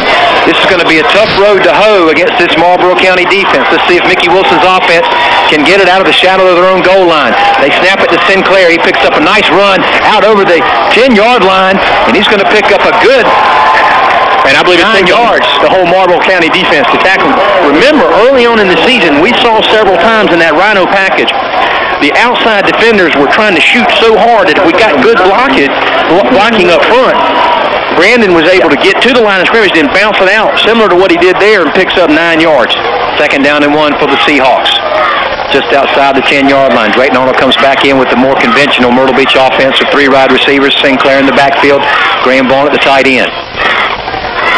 5 minutes to go here in the first half. Arnold looks to the left, looks to the right. We got 2 seconds. 2 seconds on the play clock. They get it off. They get it to Sinclair's belly, and Sinclair is going to cross over the 12-yard line, and that should be enough for another Salem Ski Connection first down as Sinclair gets out to about the 12.5, 13-yard line. First down for the Myrtle Beach Seahawks, and that was dangerously close to being a delay of game penalty, and that could have been a crushing penalty. Poppy Randall in there right now, Wayne Gray, giving some more size to the Myrtle Beach offensive line in for Amir Akeda at that left guard position. Poppy can help out Cade Brunner, and I already see number 90, the defensive end, Bingham. He's already on the knee.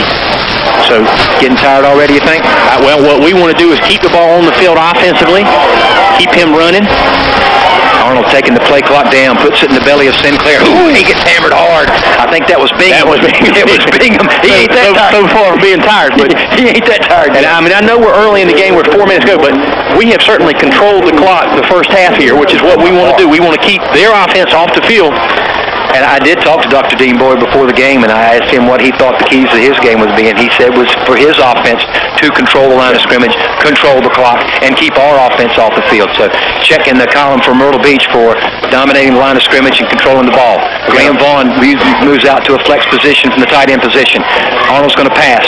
Steps up in the pocket away from the rush of Bingham, throws over the middle of the field. He's got Malik Waring wide open at the 35. 40, taken down at the 43-yard line, and a great second down and 8 execution.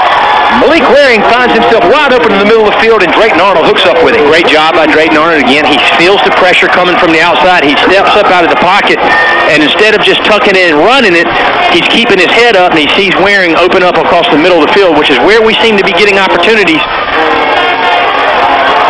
Who is that? That's Brandon Sinclair. Brandon Sinclair running hard, running for another Salem Ski Connection first down as he moves over into Bulldog territory at the Malboro County 43-yard line. Running strong. Lane design, inside zone read where we give it to Brandon Sinclair. They've been collapsing in the middle, and what does he do? He just bounces outside, getting smart as a running back, anticipating what the defenders are going to do. Quick pace offense. Marlboro County is a little confused defensively. 3:19 to go here in the first half. Sinclair is going to take the handoff from Drayton Arnold. It's going to spin up.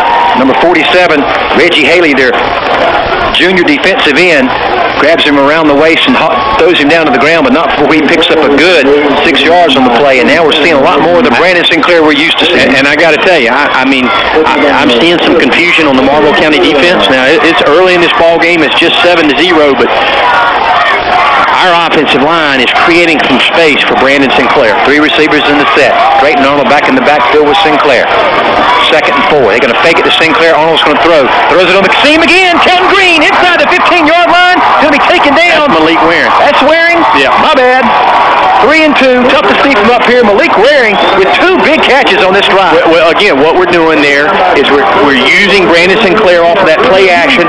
That's drawing the middle safety and the linebackers, holding them, and Waring is doing a good job of getting on the inside of his defender in that seam route.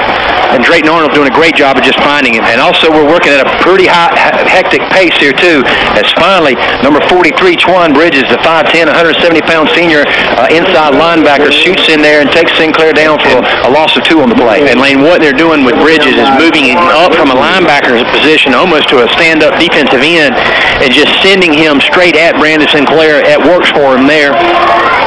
Where we pick up no yardage. Actually, we second down and goal from the 11-yard line. Waring had completed the pass inside the 10 to the 9-yard line. Seahawks taking that play clock down deep. Fake it to Sinclair. Arnold's going to roll. Flag on the play. And Drayton Arnold's going to get run out of bounds just inside the 10-yard line, but it looks like it's going to come back as that back judge, the white hat, is going to call a hold against the Myrtle Beach Seahawks back in the backfield. 1:51 to go here in the first half of play. The Seahawks are ahead 7-0 on a 46-yard Drayton Arnold to Kelton Green touchdown pass with 8:18 to go in this second quarter after a scoreless first quarter.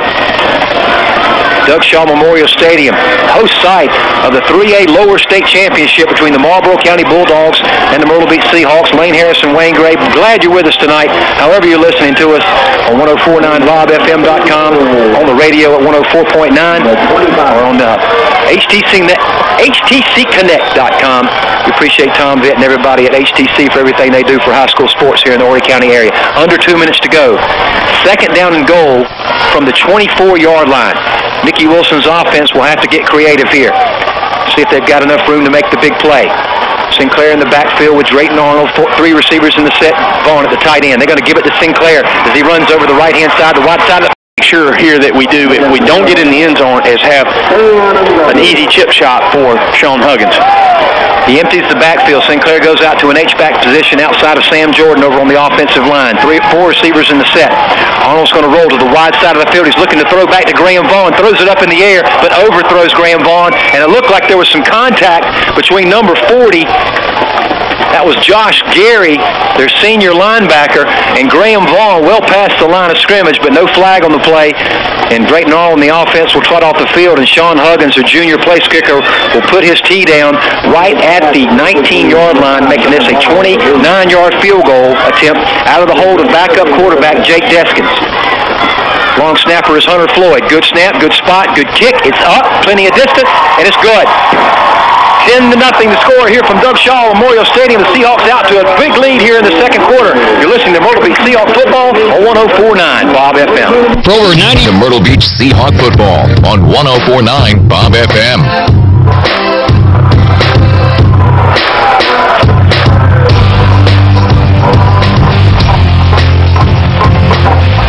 Seahawk football fans, Longbeard's Bar and Grill. Take a walk on the wild side at Longbeard's Bar and Grill.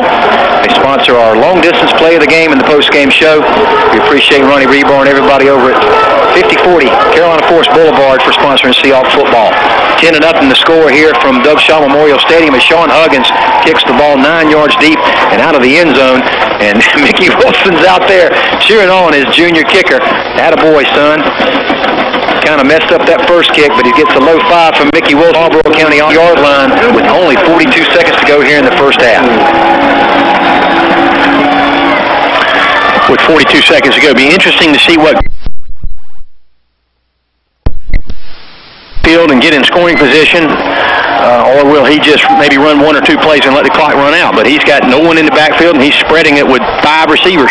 I tell you, one of the things he found out on that last drive is that when you spread us out and you can get that back through that initial coverage, London Johnson's going to run for his life as he breaks out and is going to get a run out of bounds just short of the first down at about the 28-yard line. He stops the clock with 33 seconds to go. Stay tuned at halftime for the Royal Cleaners halftime show. Got a lot of stuff coming your way. Got the Nathan's Hot Dog halftime stats, the Arnold Chiropractic Center halftime adjustment. And right now, the Myrtle Beach Seahawks holding on to a 10-0 lead thanks to a 46-yard touchdown pass from Kelton Green, from Drayton Arnold to Kelton Green, and a 29-yard Sean Huggins field goal. Second down and 2. London Johnson back to throw. He pumps. He's going to throw over the middle of the field, and the number 3 came across the middle of the field. That's Fred David, their starting linebacker. And who was that? Was that Kelton Green? That was Malik Pryor. And it forces, when they go to that 5-receiver set, Malik Pryor to cover the running back. And he comes underneath, and that was a little post pattern. As I said, they're looking to go get the ball in the middle of the field. 3rd and 3 here with 28 seconds to go in the second quarter, first half. You just want to make sure you keep everybody in front of you, but it forces us to play a man-to-man defense with a 5-receiver set. Johnson back to pass, dragging receivers across the field, throws it way downfield, and Keontae Sessions, the freshman, comes in with a nice left-handed dig and knocks the ball away from its intended receiver, Shrine Bowler Raheem Ward. What a matchup out there by the freshman. And great coverage there by Keontae Sessions. He jabs in as he's running the post and turns on the out pattern. And Kelton, as you said, Keontae does a great job of just reaching out with his left hand, knocks that ball down. 21 seconds here to go. We're forcing a punt. Raheem Ward's back to punt again. And have not punted the ball very well. We talked about that. Didn't expect to see much out of the kicking game of Marlboro County, and their deep snapper does not get it back there quickly. Low snap, bounces, and Raheem Ward's going to run. He's going to run on the outside. Heath Craig and Wilson knocks him out of bounds with a big hit at the 25-yard line. And with 16 seconds to go, the Myrtle Beach Seahawks will have another shot at the end zone on a big special teams play. Big special teams play, not a good snap. We get in there and we stay after it. Good protection there on the outside, and DeJure Wilson just lays a big hit. Now, interesting here. We got 16 seconds to go. What do you do? Do you give it to Brandon Sinclair and just try to get in the middle of the field, or he's in the slot over here? He's in a slot position. They're going to try to create a one-on-one. Now, you can see what they're going to cover 2 deep here. Yeah. Now they bring Brandon Black back to all set. They got to move C.J. Finkley all the way over to the wide side of the field. Now they're going to Now they move Sinclair. Continue to move personnel around. 12 seconds on the play clock. 16 seconds left in the first half. Probably time for 2, maybe 3 plays. Drayton Arnold's going to pass. Steps back in the pocket. Steps up in the pocket. He's got some room to run. He's looking to get away from David and throws it literally about 2 yards into the arms of Brandon Sinclair. But credit Fred David for a great athletic play there. He was stuck right between Arnold and Sinclair, and Arnold had nowhere to go. He does a good job of being able to cover 2, and cover 2 guys at one time, if you will, both to pass and to run. And that's probably Brandon Sinclair not really realizing, hey, I need to move away from him to force him to either cover me and let Drayton get running yardage or throw it to me. Timeout on the field. Mickey Wilson's going to take a timeout with 8 seconds to go here in the first half. Bundle and save with HTC. HTC offers many bundle programs that allow you to save money and stay connected when you combine services like home and wireless phone, digital cable TV, high-speed internet, and home security. And you may already qualify. Start saving today with HTC. Call 369-8963 for details. HTC. This is life. Connect with it. This is football. Connect with us tonight here. Lane Harris and Wayne Gray bringing you the action here from Doug Shaw Memorial Stadium in the 3A Lower State Championship. Myrtle Beach Seahawks holding on to a 10-0 lead and threatening to get more points on the board here from the Marlboro County 25-yard line. And now definitely only time for about 2 quick plays and 1 long one. Let's see what Mickey Wilson dials up here. I think what you're going to find is a quick shot into the end zone. If they don't make it here, we'll bring Sean Huggins on for a field goal attempt. Ball's at the 25, 32. That'll be a 42-yarder, certainly well within his yardage. Kelton Green and Malik Waring down to the wide side, and that's the side that Drayton Arnold rolls to. He's looking for Waring over in the corner. Hits Green, and he goes out of bounds at the 12-yard line, but when he comes down on the ground, the ball pops out of his hand. That's going to be an incomplete pass, and just as Wayne Gray said, number 19, Sean Huggins, is going to trot out on the field, and ball is placed back at the 25-yard line, and Sean Huggins' tee goes down to 32, so that'll make this a 42-yard field goal attempt by the junior kicker, Sean Huggins. And with 2 seconds to go, this will be, barring a penalty, the last play of the first half. Again, Roll Cleaners halftime show. High snap. Snap is down. Ball has got plenty of distance. Kick is no good. Pushed off, I think, to the right-hand side. Yeah. And that's going to, where our half is going to end on a missed 42-yard field goal attempt by Sean Huggins. But the Myrtle Beach Seahawks, dominating time of possession in the first half, go to the halftime locker with a 10-0 lead here from Doug Shaw Memorial Stadium. Stay tuned. Roll Cleaners halftime show coming your way. You're listening to Myrtle Beach Seahawks football on 104.9 Bob FM. Kickoff for the Marlboro County Bulldogs is number 11, Nick Rogers, a junior. He's going to kick it high and short, and it's going to be taken by Keontae Sessions, and he's going to get taken down immediately at the 26-yard line, and that ball hung up high in the air, and you could tell Keontae Sessions was not in a position that he's comfortable with. Well, they wanted to kick the ball short, and they want to keep it out of the hands of Kelton Green. Credit them. Kelton tried to come up, and Kelton tried to come up, and Keontae was like, Kelton, I'm waiting for you to come get it. He gets it, not sure what to do, and just any delay, that speed gets downfield. But Seahawks have got good field position. We're starting at the 25-yard line. Just underway here in the third quarter. Lane Harris and Wayne Gray bringing the action here from Doug Shaw Memorial Stadium, the 3A Lower State Championship. Myrtle Beach Seahawks ahead 10-0. C.J. Finkley and Malik Waring come to the wide side of the field. Sinclair's beside Drayton Arnold in the backfield. The sophomore quarterback, and they got a flag on the play. They have some movement against Grand Vaughn. And Lane, wasn't a play clock violation. And just to tell you what, Marlboro County is making a little bit of adjustment. We saw them to do that in the latter part of the second quarter, is bring their linebacker, number 40, Josh Gary, up to the line of scrimmage as a stand-up defensive end. I'm going to call him a bandit or a rover. I think he's moving to the strong side of the field, of course. Strong side of the ball. And that time, that penalty was on Vaughn as he just moved a little bit out of his tight end position there. And, you know, Josh Gary was a guy that we didn't even have on our depth chart. So I don't know if he's coming off of an injury or what. Myrtle Beach Seahawks moving their personnel around to the wide side of the field. 3 receivers in the set. They flip-flop Graham Vaughn over to the wide side. Drayton Arnold, first down and 15. He's going to put it in the belly of Brandon Sinclair. He's going to try to get around the outside. Malik Miles punches him out, and he's going to get taken down back for a loss of 6 yards on the play, all the way back to the 15-yard line. And Wayne Gray, you saw it right there. Brandon Sinclair's fast. Malik Miles is faster. Malik Miles, just from that middle linebacker position, he just darts from it, and what he's able to do, Sinclair stiff arms him, but he's able to have him force him go outside, and then the rest of the defense comes up from great support. Arnold's going to pass it on the outside. His pass is deflected, and that was Raheem Bingham who knocked the ball down. He was trying to set up a quick screen to Brandon Sinclair on the outside, but right now, Wayne Gray, we're seeing a Marlboro County defense that comes out. Looks like they're playing with a little more emotion on their side of the ball. Well, they're on the sidelines. They're just jumping and screaming and yelling, I'm sure trying to get some motivation, and expect them, hey, this is 24 minutes of football left to play, and they're standing about 5 deep all the way around the track, all the way around the field here. They're just going to, I'm sure, play a real aggressive and expect them to do some things that they didn't do in the first half to throw off this Myrtle Beach offense. 3rd down and 21, just underway here in the 3rd quarter. Watch this. Drayton Arnold, a low snap. He's going to give it to the draw to Sinclair. He's going to pick up. If he gets that block, he gets a good yardage. He runs out of a tackle and continues to run out of tackles at the 30. He's at the 34-yard line, just 2 yards short of a first down, and Brandon Sinclair, Wayne Gray, did all that on his own. What a strong run by the sophomore running back. If he gets that one block early on, it may propel him to a first down, but you're right. He just breaks 3 or 4 tackles. Good yardage there, and what's really important about that is now instead of us punting from our own, standing on our own end zone line, now we're standing at the 25-yard line. Ollie Barr, number 30, the senior, comes in to kick. Snap from Hunter Floyd, and the kick is off. Good wobbly kick, good kick. Goes down the field and takes a big Myrtle Beach bounce, and Malik Waring is there to watch it go out of bounds at the 23-yard line.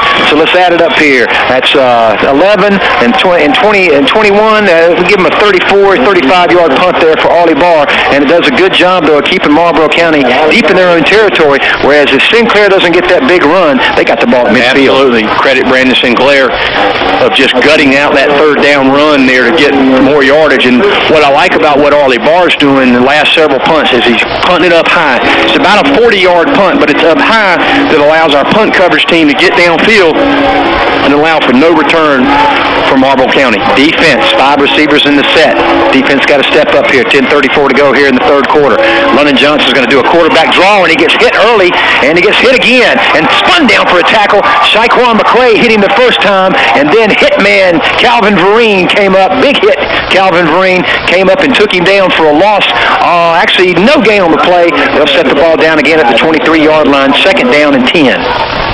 10-0 the score here. Myrtle Beach over Marlboro County. Chase Brill and Cordell Brown doing a great job of coming from the outside to keep London Johnson on the inside of that pocket, and then great support from the linebackers.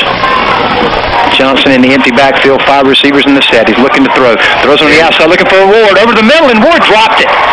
Ward dropped it. The Shrine Bowl inductee had a clear first down at the 35-yard line. Keontae Sessions, our freshman quarterback, was not able to keep up with the speed of Ward, but he literally just dropped that one on the turf. Well, sometimes you got to be fortunate and lucky, and we were both there. And what happens is now we bring Marcus Chestnut off and come back with Tyshawn Singleton. Clearly a passing down with 5 receiver set, 4 to one side, 1 to the other on 3rd and 10. But there's that opportunity that Marlboro County wants to exploit in the middle of the field on a little skinny post route. 3rd and 10. We're showing blitz. Vereen steps up in the gap. Malik does too. They drop back in coverage, and a flag comes in right when the ball is snapped. And unless Myrtle Beach got into the neutral zone there, that's got to be a procedure penalty. It is a legal procedure according to the Myrtle Beach Seahawk defense. Myrtle legal procedure. They're marking off 5 yards against the Marlboro County Bulldogs. Going to set up 3rd down and 15. Under 10 minutes to go here in the 3rd quarter as Kelton Green runs onto the field for defensive back coach Reggie Alston. He comes over from instructions. Tyshawn Singleton now in at one of the quarterback. That's Jaden Grayer, 16, not 36. Kelton Green playing some free safety now. 3rd and 15. Johnson's going to throw. Looks over the middle of the field. He's getting flushed out of the pocket. He's going to get run down the field and get knocked out of bounds. A weak pass. It goes incomplete. And Johnson took a big hit over there on the outside by Cordell Brown, who pushed him out of bounds before he threw the ball. And the Myrtle Beach defensive backs, Wayne Gray, are doing a great job of coverage, eliminating Johnson's ability to throw the ball early. Well, in this 5-receiver set, we're going man-to-man. We're bringing Marcus Chestnut out, and we've got Tyshawn Singleton in there. We've got Jaden Greer in there. We've got Keontae Sessions in there. Good coverage there, and I really like the job of the defensive line. And I like the angles we're taking. That was a good angle by Cordell Brown, recognizing the speed for Johnson, and he tries to throw it across his body. Seahawks up 10-0. Raheem Ward, an opportunity here. Back to punt. That's okay. Low snap. He gets bobbled again. Raheem Ward gets off a kick. It's very poor, but it does take a Marlboro County bounce and stops. And it was actually touched at the 45-yard line in Myrtle Beach territory, and that is where the official will come and put the ball down. So Ward is going to get off about a 20-yard, 23-yard punt, and the kicking game is really starting to be an onus on this Marlboro County offensive surge. Well, low snap, and he just gets it off, and it's a low kick. We get the ball in great field advantage, and this is what we want to do. Up 10-0, we want to just control the ball, control the clock, force them into fourth down punts. 3 receivers over to the short side of the field. Graham Vaughn at the tight end. Now they move Finkley and Waring over to the wide side of the field, doing a lot of shifting pre-snap here, trying to confuse this Marlboro County offense. Stanton back at the free safety. Drayton Arnold at quarterback. Sophomore quarterback's going to do the draw play to Sinclair. He tries to run up the middle, but the Marlboro County defense is right there. Reggie Haley, Ronheem Bingham are going to throw him down for a 2-yard loss in the play. And I tell you what, Wayne Gray, you cannot run any slow developing play against this defense. It's a delayed draw, and then also the snap has been a little slow the last couple of times. And low. And it's got to be quick, because you're right. If you give them any opportunity, any delay, that big 3 front there from the 3 front men for Marlboro County, their speed and size is just going to collapse on that slow developing run play. Well, 2 of those guys will be playing in Myrtle Beach in a couple weeks, and Darius Gillespie and Ronheem Bingham, we've been calling their name. Drayton Arnold to throw on 2nd down and 12. He gets flushed out of the pocket, and Haley gets knocked right into him out of the arms of Cade Brunner. Brandon Sinclair was trying to help out, and that Haley's going to get credit for a sack of about 14 yards on that play, all the way back to the Myrtle Beach 41-yard line. And that time, Drayton Arnold was trying to make a move, and Haley got blocked right into him. And Arnold's just got to make a decision and go one way or another. Go away from, because he had plenty of time there, and the lineman's only going to be able to hold the block for so long, and that was what Coach Wilson was telling him from the sidelines. Make a decision, take it, and go. 3rd down, 24. Seahawks have to get all the way to the Marlboro County 35-yard line. A 1-pump move. The screen. Set up a screen to Brandon Sinclair. He's waiting for some blocks, but the Marlboro County defense quick to respond. Nice tackle on the play there by 7. Trey Woods, the junior outside linebacker.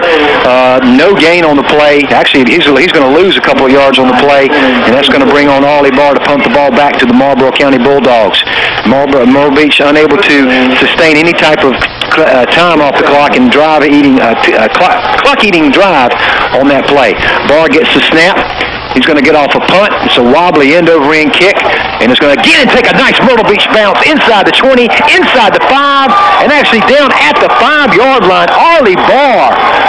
Count that, 45, 50, that's a 53-yard punt for Ollie Barr that goes out of bounds at the 5-yard line, and special teams play continuing to be on the Seahawks side. And what we're doing on our punt team is we're running out on the field real quickly before Marlboro County can even get set, snapping the ball.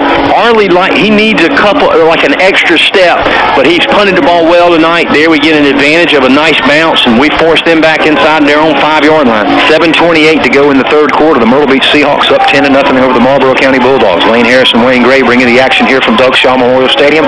3A Lower State Championship game. Johnson back into the end zone. Looks over the middle of the field, throwing to Raheem Ward way over his head. And coming up from the safety, actually from the cornerback position, Jaden Greer in a good position. Also, Malik Pryor dropping from his linebacker position. Had a good we're in a good area to put a hand up on that ball. It's going to be 2nd down and 10. And Johnson doesn't seem to be clicking like he was. He's a little rattled back there, and our defensive line is getting penetration there. Shaquan McQuay was also able to get a hit on him.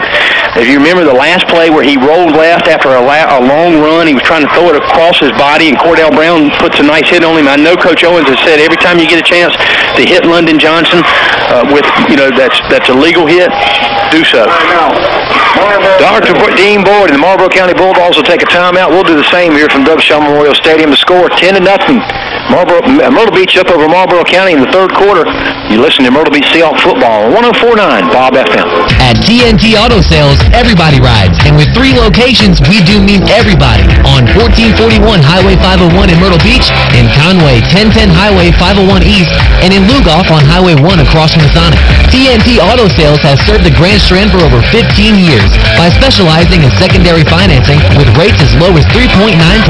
No matter what your credit situation may be, they have over 150 vehicles in stock, or you can check them out at TNTAutosalesOnline.com. And remember, at TNT Auto Sales, everybody rides. You're listening to Myrtle Beach Seahawk Football on 104.9 Bob FM. WYNA, Calabash, Myrtle Beach. Back at Doug Shaw Memorial Stadium, Lane Harrison, Wayne Gray. Marlboro County Bulldogs go over to huddle with Dr. Dean Boyd, their head football coach. Coming to this game with an 11-2 record. And now facing a 2nd down and 10. London Johnson, their junior quarterback, standing back inside his end zone. 5 receivers in the set as they've done pretty much every play of the night. 7:24 to go in the third quarter. They throw it quickly out to Raheem Ward, and he's going to get taken down by Jaden Grayer inside the 5-yard line, inbounds. I think Malik Pryor also got over there, and the Myrtle Beach defense, Wayne Gray, reacting with speed. Early on, we saw that little screen pattern. They were able to have some success on their first offensive drive in the first quarter, but I like what Jaden Grayer did. He's more physical cornerback than Keontae Sessions. He just runs through his blocker to go make the tackle and gets help from Malik Pryor. No gain on the play. 3rd down and 10 from the 5-yard line. Where Arlie Barr's punt rolled out of bounds. Defense in hold here. Myrtle Beach is going to draw play, and Brent Dravis fell down in the end zone. That should be a safety. It should be a safety. It is. It's a safety. The quarterback, Johnson, was rolling to his left, and he gave the ball to David, and David tried to plant his foot to cut back up the middle to what could have been a pretty big gain. He slid down just inside the goal line. The Myrtle Beach defense picks up 2 points on a safety. Wow. A run play that we hadn't seen yet. No, he said a little misdirection. Johnson rolls to his left. He hands it back to David. He's coming off. It looks like we were collapsing on the hole, and so they wouldn't have gotten much yardage anyway, but he just falls down. I think he was recognized there's not much there for me to do. I'm going to plant and cut back, and he just falls down in the end zone for a safety. And think of that. Now, that puts us up 12-0.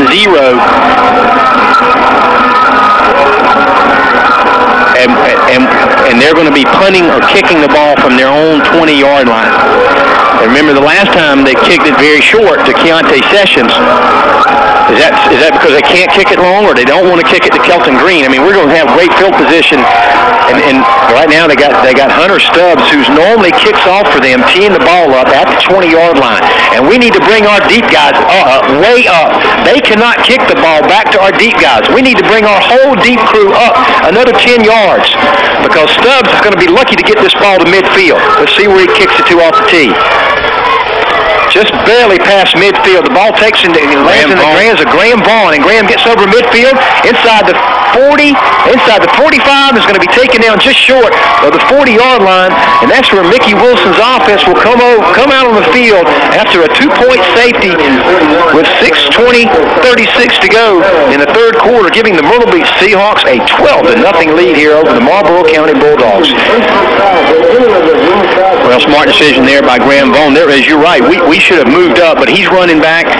He collects the ball and picks up about a good 15-yard, and we're in great field position. I mean, just by moving everybody up, getting that ball in Kelton's hands, gets 10 blockers in front of him, and we're going to do it better than that every time. Drayton Arnold inside of Marlboro County territory at the 41-yard line. 1st and 10. Arnold's going to throw it quickly to the outside, caught. C.J. Finkley is hammered out of bounds on a nice tackle out there by Raheem Ward, the Shrine Bowl inductee at wide receiver. Just a little 5-yard timing pattern for C.J. Finkley. I like that decision, going to a receiver that we don't go to often, and their defenders are backing off, and we get rid of it quickly before number 90, Bingham, can get into the backfield. And Bingham has been a force in the backfield, and you're right, they've got 3 down linemen, and they got a linebacker on the outside. Arnold's going to throw again, throws it on the outside. Kelton Green catches it, runs back into the middle of the defense, and picks up a couple of blocks, inside the 20, down to the 18, he fumbled the ball. It's picked up by number 40. That's Josh Carey, and he's going to get tackled at about the 12-yard line. The ball might be on the ground again. Ball might be on the ground again. The Seahawks are going after it like it's another fumble. No, but it's Marlboro County's ball inside the 10-yard line. And number 1 for Marlboro County, Jamal Stanton. They're starting wide receiver and free safety is down on the field because he came in on a big hit on Kelton Green, which forced the initial fumble. Just to recap that play, it was an out pattern to Kelton Green, and as the defense was coming over to Kelton Green over here on the Myrtle Beach sideline, he cut back into the middle of the field a couple of times, and he had picked up almost 20 yards on that play, and the Marlboro County defense secondary converged on him, knocked the ball free, and number 40, Josh Carey, picked it up and circled way back over on the other side of the field trying to pick up some blocks, but he got taken down at the 8-yard line, and the ball we thought was fumbled, but Marlboro County must have picked up that fumble, and Jamal Stanton just now getting to his feet here at Doug Shaw Memorial Stadium. Seahawks up 12-0, and the Marlboro County Bulldogs have lost 2 players on that one injury. Well, and Stanton's walking gingerly. As you're right. I mean, their receiver and their defensive free safety, he was the one that came up and made the hit on Kelton Green. And Kelton, when he caught that ball, he does a good job, we've talked about it, of knowing where the defender is. And so many times we've seen him turn inside and pick up additional yardage, which he did there. But what you've got to be careful is somebody coming from the side or behind knocking that ball loose. 5:38 to go in the third quarter. The Myrtle Beach Seahawks lead the Marlboro County Bulldogs 12-0 here from Doug Shaw Memorial Stadium. Seahawks had a big opportunity to score some points and put maybe the foot on the throat of this Marlboro County Bulldogs team. But as it is, Marlboro County still only 2 scores out in this ball game. Junior quarterback London Johnson standing inside his 5-yard line, directing signals out to his 5 wideouts. Myrtle Beach 4-man defensive front. London's going to drop back to pass. Pressure coming up the middle. He gets it over on the outside. He was down right there. He called it incomplete, but actually the receiver caught the ball with his knee on the ground. And that'll either be an incomplete pass or a complete pass with his knee down. And what they're doing with that receiver is just leaving him back. They got a 5-receiver set, running 2 off, and just leaving him back, a little underthrown. And this receiving core, without Stanton in the ball game, just looks a lot different. They bring in number 8, who's just 5'7". That's Demetrius Knox. And he's a guy that's put in some good time in that backfield. He's had 18 catches on the season for 327 yards and 6 touchdowns. So he's not a bad replacement for Stanton. Again, 5 receivers in the set, 2nd down and 10. Johnson's back in his end zone. He gets flushed out of the pocket by the Myrtle Beach defense. Is looking for Ward. He throws it up for grabs. Keontae Sessions, and nobody can catch it. Keontae Sessions was trailing the play with Tyleek Johnson, the sophomore wide receiver, trying to get over in position, but Johnson's throw ends up 5 yards out of bounds, incomplete, 3rd and 10. And Lane, again, Coach Austin, the defensive back coach for the Seahawks, thus far has got to be pleased with the play of his defensive backfield. He's got guys out there that normally don't play together because we're having to defend that 5-receiver set, and it looks like Coach Boyd is just going to stick with that. Down 12 points here late in the third quarter, that he's going to look to throw the ball more than try to run anything. And 5:21 to go in the third quarter. 3rd down and 10 from inside their 10-yard line. Johnson back to pass inside his own end zone. Throws over the middle of the field looking for Ward. Got him at the 20-yard line, and he breaks out of a tackle, and he may be gone. 50, 40. The only guy that can catch him is Kelton Green, and he's not going to do it. And count it up, it is a 91-yard touchdown pass, and that is the quick strike ability that the Marlboro County Bulldogs have ridden all the way into this lower state championship game that they displayed on several occasions last week against Socastee. You miss a tackle, you pay the price. 91 yards. London Johnson to Raheem Ward. Just a little curl route. Jaden Greer is playing, defending him man-to-man, and he gets a little too far inside. And so as he catches it on the curl route, he then rotates to the outside. Greer slips to the ground, and we've got no secondary support or help because of the 5-man set. And it looks like Coach Boyd runs out to call a timeout. Is he going to try to go for Well, there wouldn't be any reason that he would go for 2. Wouldn't be any reason to go for 2. He may not have had enough men on the field, but you can still play with 10. Hunter Stubbs, the 5'11", 150-pound junior kicker, was set up to kick the extra point, and as we were watching him kick during the pregame warm-ups, really, about 30 yards is about as far as he can kick the ball field goal-wise. So extra point's going to be within his range, but haven't seen a whole lot of steadiness out of their entire kicking game for the Marlboro County Bulldogs tonight. And Lane, as I'm looking around, on the last offensive play when Kelton Green fumbled it, DeJour Wilson was in at running back. And I'm looking to the sidelines, and the training staff is working on the right leg of Brandon Sinclair. It looks as if just is probably a severe cramp, but they've been stretching him this whole defensive possession that the Seahawks have been on the field. So something there doesn't look to be too alarmed, but they've been stretching him quite a bit. And it looks like that cramp is in his calf area of his right leg. Back to the field, Hunter Stubbs on for the extra point out of the hold of quarterback London Johnson. High snap. Johnson gets it down. It's blocked. It's blocked. And the Myrtle Beach Seahawks pick it up, and that's where it'll end right there. But 12-6 is our score here from Doug Shaw Memorial Stadium. We'll take a break here on 104.9 Bob FM. You're listening to Myrtle Beach Seahawk football. All right, class, let's work on our ABCs for after the game. A is for Amici's Brick Oven. B stands for the best taste in town. Amici's and great taste. Oh, and the C? Well, the C is for cause, because we have the lowest in town. So for a big slice of mouth-watering pizza and a drink, only $3, and only on game nights.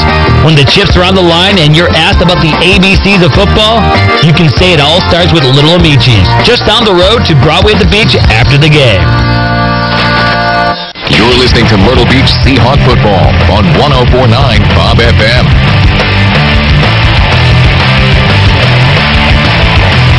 Seahawks football fans, go by TNT Auto Sales. Ask to talk to some of those Myrtle Beach High School alumni that are over there. Mark and Kathy Blanton, Kevin Blanton, Wesley Finkley, John Elvis. Tell them you heard about them on Myrtle Beach Seahawks football. They'll give you a great deal. Great people doing great business. TNT Auto Sales. Short kick. Taken again by Kelton Green. They move Kelton Green up, and Kelton gets all the way out to the 40-yard line, to the 41-yard line. Nice return on the play. This is a very weird kicking game by the Marlboro County Bulldogs, and you have to really plan on how it looks like Mickey Wilson picked the right spot to put Kelton that time. And if you're the opposing team and you're not really sure who they're going to kick the ball, though, that keeps you on your toes. Are they going to kick it short, kick it long, squib kick it? 12-6 our score here from Doug Shaw Memorial Stadium in the 3A Lower State Championship game. Myrtle Beach Seahawks lead Marlboro County 12-7. 4 receivers in the set. Sinclair in the game. Drayton Arnold runs out of the rush of Bingham, throws it downfield to a wide open Kelton Green. Flag on the play. I think they're going to get us with a legal receiver downfield again, as some of our offensive linemen are leaking out and getting past the line of scrimmage. The pass was completed to Kelton Green. He takes it over into Marlboro County territory. But that line judge who stands right there on the line of scrimmage, and he's looking for those offensive linemen leaking downfield. Here comes the official with the call. It is a legal lineman downfield, legal receiver downfield against the Myrtle Beach Seahawks, negating that first down pickup for the Seahawks. Tom Vitt, everybody at HTC, we appreciate your sponsorship of Seahawk football and everything that you do for high school athletes in this area.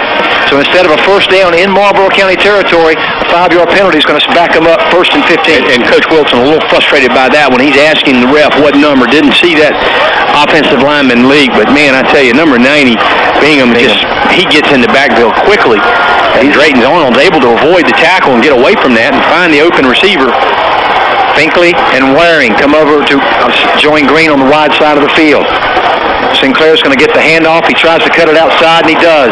But the Marlboro County Bulldog defense is going to take him down at about the 36-yard line. Very little gain, if any, on the play. Actually, no gain on the play. That's going to set up 2nd down and 15. And I tell you what, Wayne Gray, if you've got cramping problems, Brandon Sinclair, he cannot turn the gas on enough to get around this quick Marlboro County defense.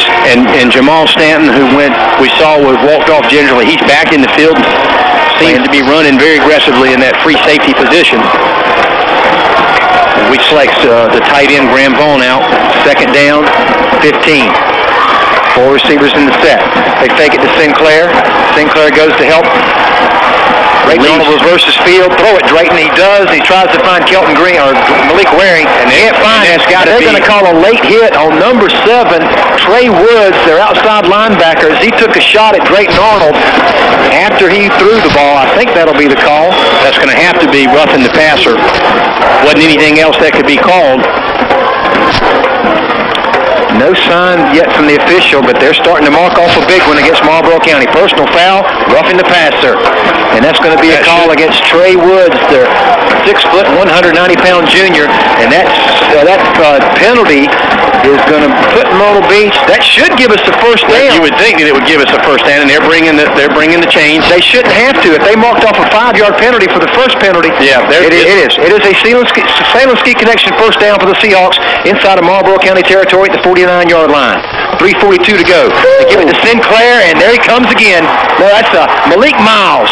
Keying on Brandon Sinclair all night long, comes in unabated, tackle for a 4-yard loss. And I tell you, Miles is taking a gamble on that, and when we do a play-action pass, what Arnold may have to do is hold it in that belly a little longer than normally what he's doing. But, man, he is reading that inside zone read play to Brandon Sinclair and just shooting from his middle linebacker position.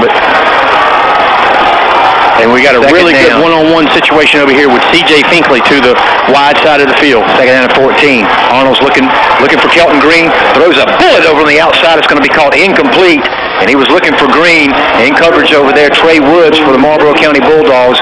And that's going to set up 3rd down and 14 back at the Myrtle Beach 47-yard line. 3 minutes and 1 second to go here in the 3rd quarter. A little confusion on the Myrtle Beach offense right now. You see Drayton Arnold now and just kind of seems to be a little apprehensive, not as calm or confident as he was in the first half. Be really good here on this 3rd and 15 here to be able to convert to a first down. That fumble by Kelton Green when Myrtle Beach was in the driver's seat, hope it doesn't come back to haunt them. 3rd and 14. Arnold, plenty of time back in the pocket, good protection. He reverses field and picks up some blocks. He's looking for a receiver. He's got Finkley open in the middle of the field, but can't get his arm up to get it to him, and he gets run out of bounds for a loss of about 3 yards on the play, all the way back to the 44-yard line. And Myrtle Beach receivers just aren't making the adjustments to get Arnold to be able to find them when he has to scramble. And they're only rushing 3, and he has plenty of time. But when they drop in 8, we don't have anybody open. And you're right, you've got to start to just break off their regular route. But I like that decision by Drayton Arnold. High snap. He does get the kickoff. It's an end-over-end kick. Stanton takes it inside his 20-yard line, and he tries to get it to the outside. There's a big block coming in from one of the Marlboro County Bulldogs. Oh, there's another big block. That's got to be a blocking in the back. And neither one of them are flagged. Stanton runs the ball out over the 25-yard line, out to the 26. A couple of big hits by the Marlboro County special teams. And 2:38 to go here in the 3rd quarter. Seahawks up 12-6. And Lane, you can kind of feel a little bit of momentum swinging Marlboro County's way. They just seem to be playing more physical right now than we are playing.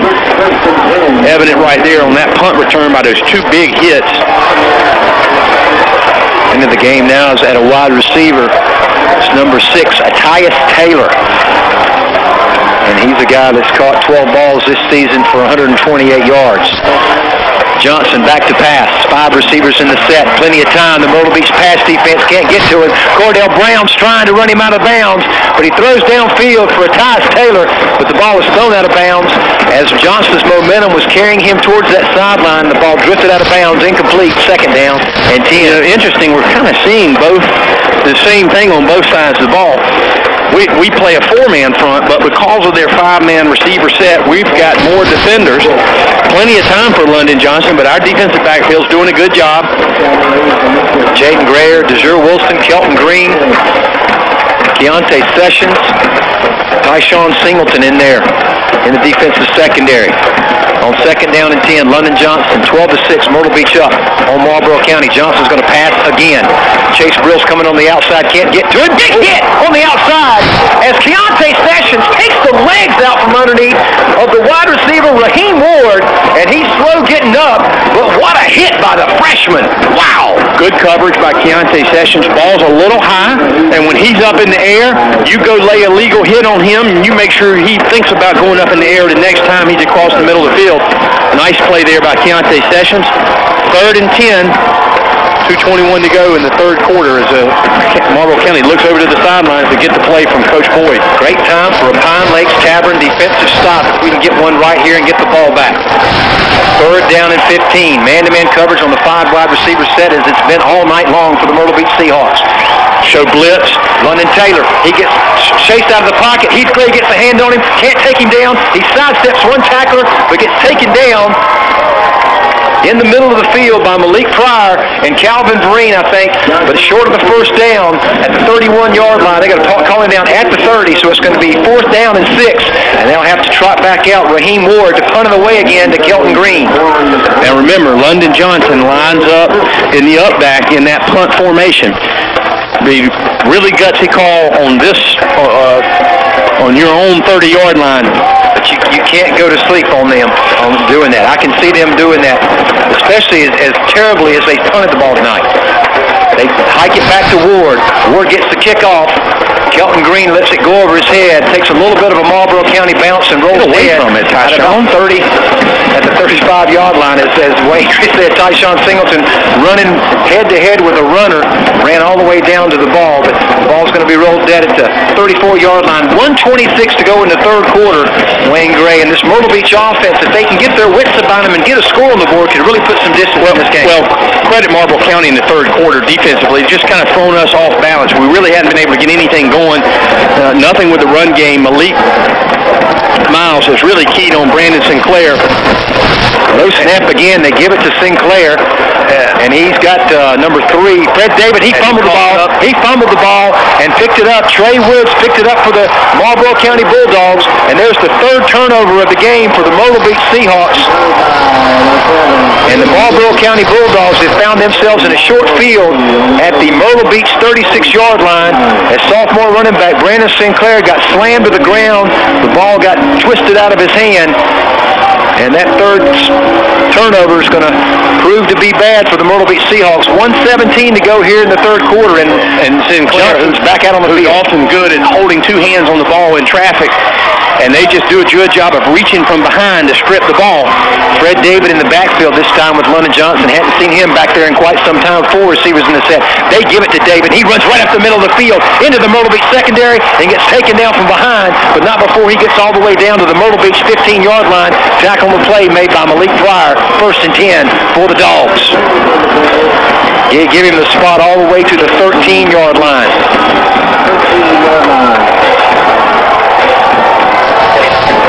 First down and 10, Marlboro County, clock rolling. We're under a minute to go here. Myrtle Beach up 12-6 over the Marlboro County Bulldogs. Junior quarterback London Johnson back in the shotgun with Fred David off to his side. He's going to pitch it out to David. He's going to try to run around the corner, and Calvin Vereen comes in and takes him down for a 4-yard loss from the play back to the 17-yard line. And that time you saw the speed of the Myrtle Beach defense, Wayne. Well, Calvin Vereen, who's played a great game tonight at linebacker, and looked like that was going to be almost a double pitch. He pitches it to number 3, Fred David, and then the receiver on the left side gets behind David, but Calvin Vereen collapses quickly.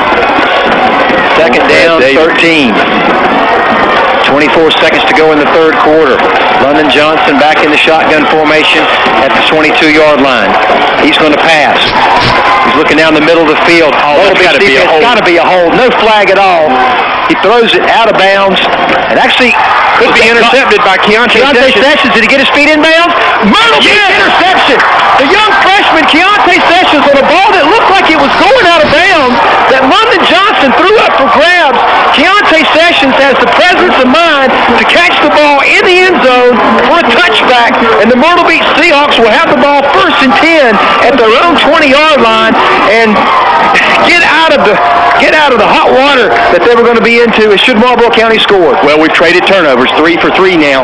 What happens there, credit the defensive line of just staying after London Johnson. He gets out of the pocket. Looks like he just kind of underthrows it, and Keontae Sessions continues to react and goes and makes a catch in the end zone right there at the front pylon. So great job by the freshman defensive back. First down and 10. How many more defensive players are going to step up and make plays for this Myrtle Beach defense? 7 seconds. This will be the last play of the third quarter, but will this give our offense some momentum? Drayton Arnold back in the shotgun formation.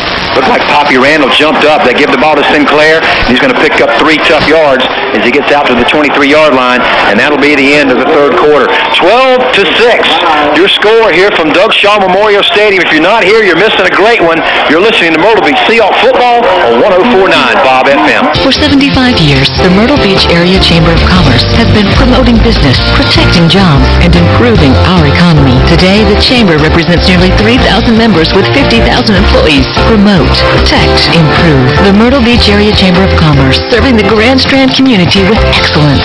GrandStrandRestaurants.com is the Grand Strand's official restaurant website. Find a new place to dine, unique menus, great deals, and special coupon offers. Log on to GrandStrandRestaurants.com. For over 95 years, Nathan's Famous is more than just the best hot dog. Nathan's Famous is chicken specialty, made from all-white breast meat. Nathan's Famous is steak burgers and Philly cheesesteaks. Nathan's Famous is chili cheese fries, buffalo wings, hot dog nuggets, bacon ranch fries, Caesar wraps, onion rings, and the best hot dogs on the planet. Whew. Nathan's Famous is eat-in, drive-thru, or take-out. And South Carolina's only Nathan's Famous is located in Myrtle Beach at 1401 South Kings Highway. Nathan's Famous, more than just the best hot dog. You're listening to Myrtle Beach Seahawk Football on 104.9 Bob FM. Seahawk football fans, Husky Motors, center of Myrtle Beach, been supplying automobile service to the Myrtle Beach Grand Strand Motors for 60 years. Service you can trust at a fair price. Give them a call at 448-5182. Same family, same location, same dependability. Drayton Arnold throwing downfield. Malik Waring overthrown. Malik Waring, Wayne Gray, looked like he made a play on that ball a little too early, jumped a little too early. He did. I like the aggressiveness of him going up in the air to go get the ball, but he just jumped too soon. He was open quick. That's almost one where you want to get rid of it a little quicker than that. They do a good job. That's a play action pattern. Play action to Brandon Sinclair. He gets a double block on the defensive end. Brigham.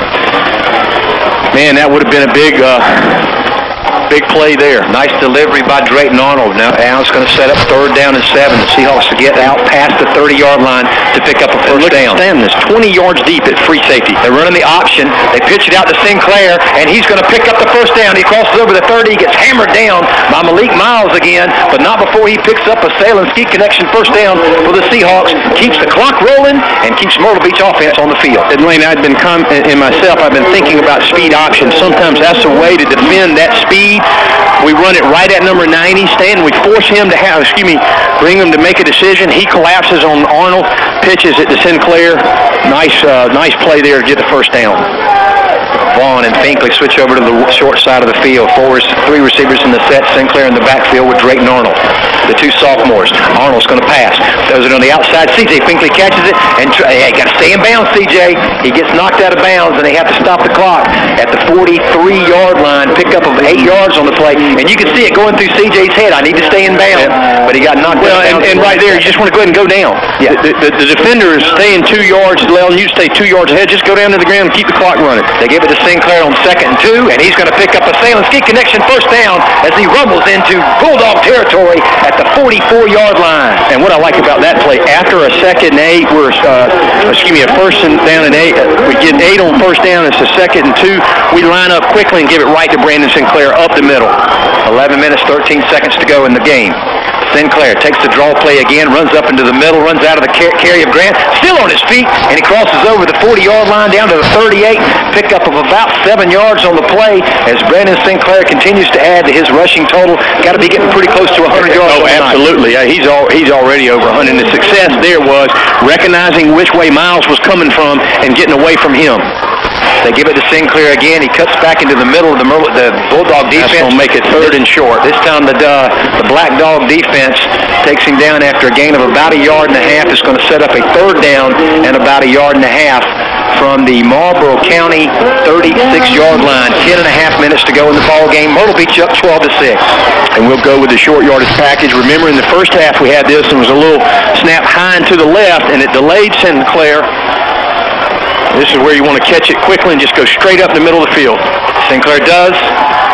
And he's going to be very close. It's going to be very, very close. The side judge is coming in right on the 35-yard line, and it looks like the chains across the way are just past. And they called it a first down. They gave us a first down. We'll take it. A Salem Ski Connection, a big Salem Ski Connection first down. Inside the sports corner, where 501 meets Highway 17. Go by and tell Charlie Ballistri you heard about Salem Ski Connection on Myrtle Beach Seahawk football on 104.9 Bob FM. 10 minutes to go in the ball game. Seahawks up by 6. Trying to do the drive that ices this game away and propels them to the state championship game. Drayton Arnold looking to pass, throws it down the middle of the field, undercut, and Raheem Ward, their Shrine Bowl inductee, did a great job of reacting on the pass to Kelton Green, knocks the ball down, but Kelton Green almost had to play defensive back and knock it away from Ward. And Kelton was slightly open. He had Ward on his back. I like the decision that Drayton Arnold made because the free safety was playing to the other side of the field, but it's just a little bit behind him. And as you said, forces Kelton Green to play DB as opposed to playing receiver to make sure Ward doesn't intercept it. 2nd and 10 from the 35-yard line. They give it to Sinclair. He runs right into a Marlboro County defender, pushes him back 2 yards. But Sinclair's going to pick up 2 yards on the play, bringing up a 3rd down and 8. And Malik Miles again. Malik Miles and Brandon Sinclair getting the good buddies tonight. It's been a good matchup between those two individual players. Also, Fred David, number 3 there, starting running back and linebacker, gets in on the tackle as well. Again, we said about 4 players from Marlboro County playing on both sides of the ball. So we'll see how their stamina pulls up as we get late into the 4th quarter. Big 3rd down conversion here. Seahawks back to pass. Drayton Arnold looking down the middle of the field. C.J. Finkley's open. He throws it underneath to Kelton Green. He's got it. It's a first down inside the 10-yard line, or just up to the 10-yard line. And another Salem Ski Connection first down for the Myrtle Beach Seahawks as the young sophomore quarterback uses his patience to find an open receiver. Exactly. The great description there, Lane, is the patience. He gets good protection up front. Brandon Sinclair, it's not a play action, but he stays in and offers help on number 90, Bingham. Kelton Green is the inside slot receiver to the wide side. He breaks off of his pattern and gets in the middle of the field, and we keep this drive going. Under 9 minutes to go in the ball game. They give it to Sinclair, and the Marlboro County defense comes up quickly, but Brandon bounces it outside, gets hammered at about the 5-yard line, and I guarantee you that's Bingham. Yeah, it is, getting up off the pile. Brandon Sinclair, though, picks up positive yardage of about 4 or 5 yards to make it 2nd down and goal. And again, just credit Brandon Sinclair there, bouncing outside and accelerating with some speed. Man, after stretching over here on the sidelines for about what was 5 minutes, he hadn't showed anything of slowing down from a cramp in his right calf. And field goal doesn't hurt you right here, Wayne Gray. Arnold's going to throwing for the fade route. He's got Waring over there. Touchdown, Myrtle Beach.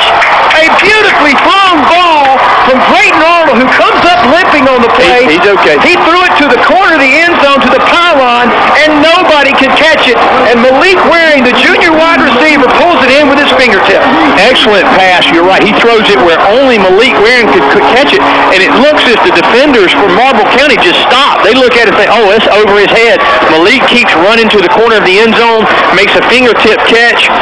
We got a penalty, and then Arnold takes a nice shot there from the defender, but he gets right up and celebrating on the sideline. And it was Bingham. Excellent drive there by the Seahawks, just gutting out a drive all the way down the field.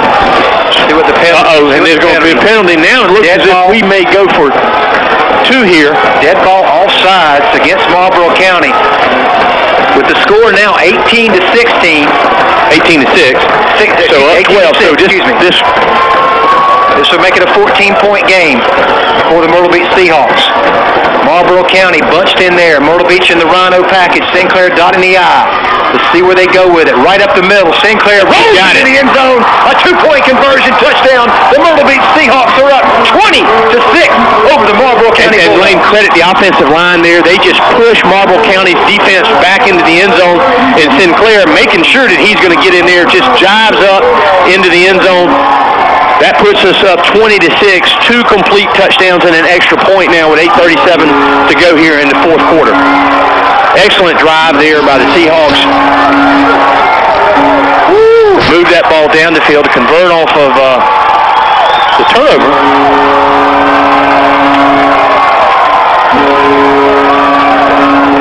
Myrtle Beach now with a 14-point lead. 8:37 between them and punching their ticket to a 3 o'clock kickoff next Saturday in Columbia against the winner of Daniel and Chapman. This Myrtle Beach sidelines, this Myrtle Beach fan base over here, they're starting to feel it here in the Doug Shaw Memorial Stadium. Marlboro County Bulldogs, they'll have something to say about this before the night's over. As Sean Huggins, total leather, high, short kick. Fair caught inside the 20-yard line by number 84. That's Malik Grant, one of the backup wide receivers. And I like that decision, because what we don't want to do is kick it short to one of their speedy receivers in the backfield, and that forces a guy who normally doesn't catch the ball to just call for a fair catch. So they're starting from their own 20, and he kicks it at least to the 20-yard line, which is where they would be if they kicked the ball in the end zone anyway. Smart decision there on the kicking game by the Seahawks. The second Smith-Sapp touchdown of the night, a 5-yard touchdown pass from Drayton Arnold to Malik Waring, has given the Seahawks a 20-6 lead.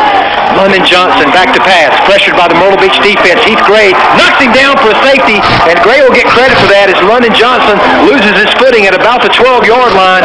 Heath Gray, the senior, comes up with his 5th sack of the year. Playing credit this defensive line. I mean, they are really circling him, not allowing him to get outside and use his athletic ability, and he's having to turn and twist and pivot, and there he just falls down to the ground. Lost the 7 yards back on the play to the 13-yard line. London Johnson and the Marlboro County Bulldogs, 3rd seed out of Region 6, with their back to the wall, need 2 touchdowns to tie. They have the strike ability to do it. They throw it over the middle, Raheem Ward, and Raheem Ward takes the hit from Keontae Sessions and Malik Pryor, but not before he picks up. They're going to actually put him down inside the 30-yard line, so it should be 3rd down and short for the Marlboro County Bulldogs. Raheem Ward coming into the game averaging 18 yards of reception. They run that post pass. That's not a first down. Don't move those chains. Not moving them. It's going to be 3rd. It's a little confusion over there by the Seahawk chain gang.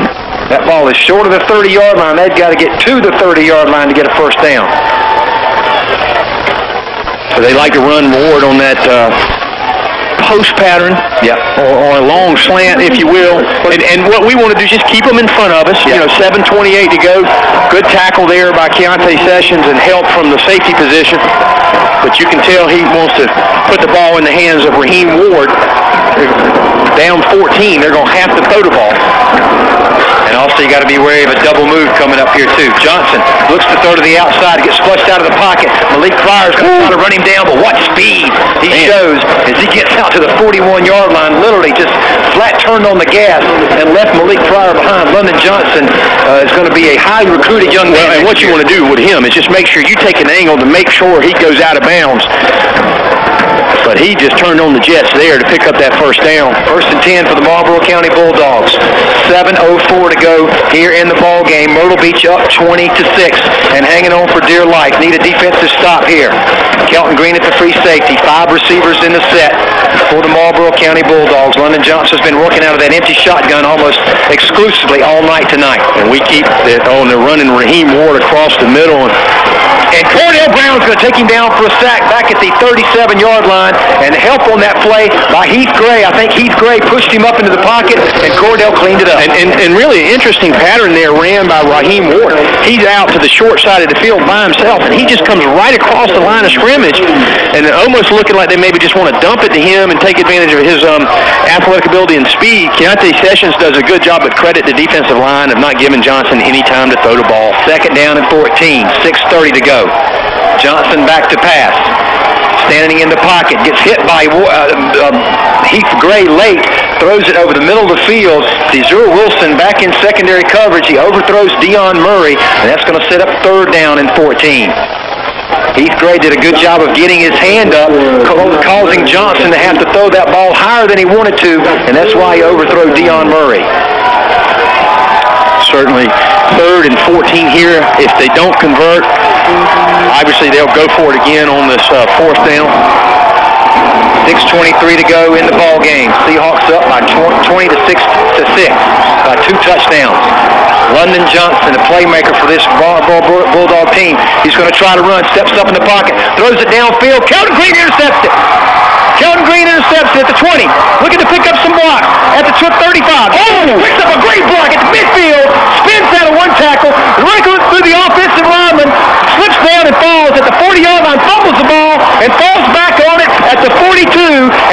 hit on Raheem Ward. He got leveled by a Myrtle Beach Seahawk, and Kelton Green, with his 6th interception on the year, has set the Myrtle Beach Seahawks up in Bulldog territory at the 42 in Wayne Gray. That might be the foot to the throat. Kelton Green just runs with that receiver. London Johnson steps up and releases it, and Kelton Green just says, I'm going to go get that ball, which he does, gets a great return. We're inside Marlboro County's field, 6 minutes to go. Obviously, we'll run the play clock down as much as we can. Brandon Sinclair back in the backfield with Drayton Arnold. Sophomore and sophomore. 3 receivers in the set. Drayton Arnold going to take that play clock down as low as he can. He takes a snap with 5 seconds and gives it to Brandon Sinclair, and Sinclair's picking up good yardage as he gets inside the 40, all the way down to about just outside the 35-yard line. Pickup of 7 yards on the play, and if this Myrtle Beach yard game can continue to do this could be a win for the Myrtle Beach Seahawks. Up in the upstate on the Angelo Steak and Pasta scoreboard, 26-14 Daniel with 10 minutes left in the ball game in the upstate. So if these scores hold correct, it could be the Myrtle Beach Seahawks in Columbia next Saturday against the #1 ranked Daniel team. 2nd down and 4 for the Myrtle Beach Seahawks. Drayton Arnold's going to give it to Sinclair again, and he's going to get another first down, a Salem Ski Connection first down as the sophomore running back cuts inside the 30-yard line down to the 29. And Lane, our offensive line is doing a good job. They're blowing off the ball. They're creating holes. You can see apprehension, confusion on the part of Marlboro County. A little bit of fatigue out there. Those defensive linemen are holding their hands on their hips. And Myrtle Beach is just taking his time, running the play clock down. We're down to right at 5:08 to go in the game. 20-6, Myrtle Beach Seahawks lead the Marlboro County Bulldogs in the lower state championship game here from Doug Shaw Memorial Stadium. 1st down and 10, a big Salem Ski Connection first down for the Myrtle Beach Seahawks on that last run by Sinclair. They're going to give it to Sinclair again. He's going to reverse field, but Bingham's going to get him wrapped up, and then they're going to finally clean it up as Bailey comes in there, and they hold him up for a loss. It's going to be a loss of almost 10 yards, if not over 10 yards on the play, as that time the Marlboro County defense red run the whole way. Well, they red run the whole time. They know what Marlboro's going to do, but here, you want to be careful. You don't want to force a play that may lead to a turnover. But they're gambling. They're gambling that you're going to run the ball. I see C.J. Finkley out there wide open, one-on-one on his receiver, defender who's really creeping up to play run support. This is where you may have to play your regular game, or play fake and throw it up for grabs for a big play. 2nd down and 18. They're going to give it to Sinclair again, and he's going to get positive yardage. He gets a lot of those lost yardage back, crosses over the 35-yard line down to about the 33, but that keeps the clock rolling. We're under 4 minutes to go here from Doug Shaw Memorial Stadium, and his Seahawks are holding on to a 20-6 lead over the Marlboro County Bulldogs.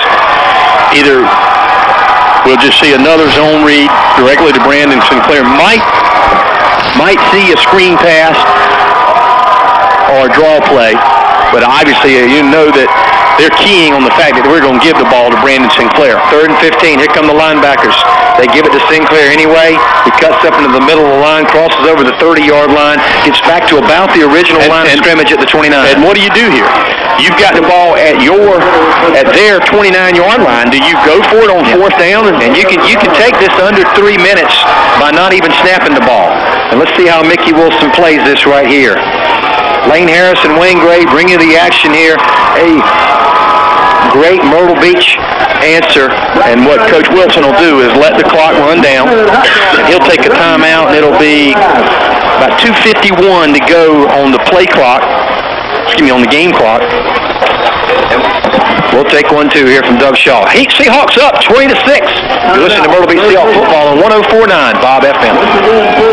Ask any local in Myrtle Beach and they'll tell you Pine Lakes Tavern is the place to be. Major renovations are complete with an expanded deck area, lush landscaping overlooking Pine Lake, and inside their location at 5201 North Kings Highway, you can belly up to an incredible 33-foot-long zinc bar. Pine Lakes Tavern is a gastropub with a fantastic food menu and a non-smoking atmosphere. Choose from over 15 different selections on tap, so wet your whistle. For the ultimate game day experience, Pine Lakes Tavern has an extensive satellite sports package brought to you on their 18 flat-screen televisions. Located at 5201 North Kings Highway, it's Pine Lakes Tavern. Bigger, it's better, and it's the place to be. You're listening to Myrtle Beach Seahawk football on 104.9 Bob FM. Seahawk fans, founded back in 1948 with over 60 years of serving the Grand Strand. Smith Sapp is our touchdown sponsor every season long here on Myrtle Beach Seahawk football. We appreciate their sponsorship. Artie Barr in the punt for the Myrtle Beach Seahawks.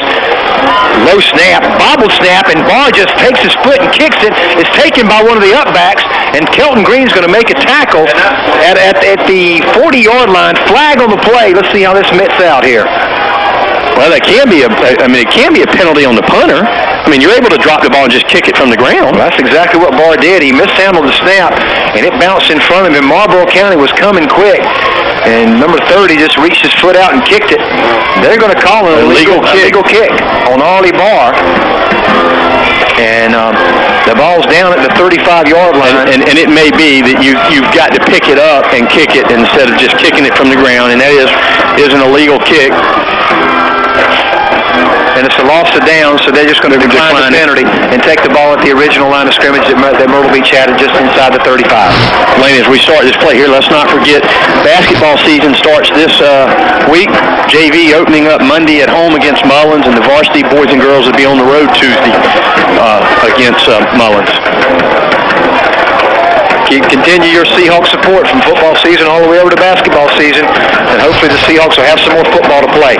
Johnson back to pass, and Shaquan McFadden rushes him out of the pocket. Malik Pryor's coming up from the linebacker position, and Pryor's going to escort him out of bounds back at the 31-yard line for a loss of 4 yards on the play. And London Johnson, Wayne Gray, just has not been able to get his offensive mojo going. Well, credit Coach Reggie Austin's and Coach Owens' scheme in the defensive backfield, recognizing that there's mostly a 5-receiver set, great man-to-man coverage, and just not able to find anything open. And the defensive line is doing a good job of keeping him inside, but then when he rushes out, he's running for his life. And we have shown good team speed as we've been generally good angles at London Johnson. 2nd and 14 for the Marlboro County Bulldogs. Johnson back to throw again. Throws over the middle of the field for Stanton. He's got him inside of Myrtle Beach territory at the 45-yard line.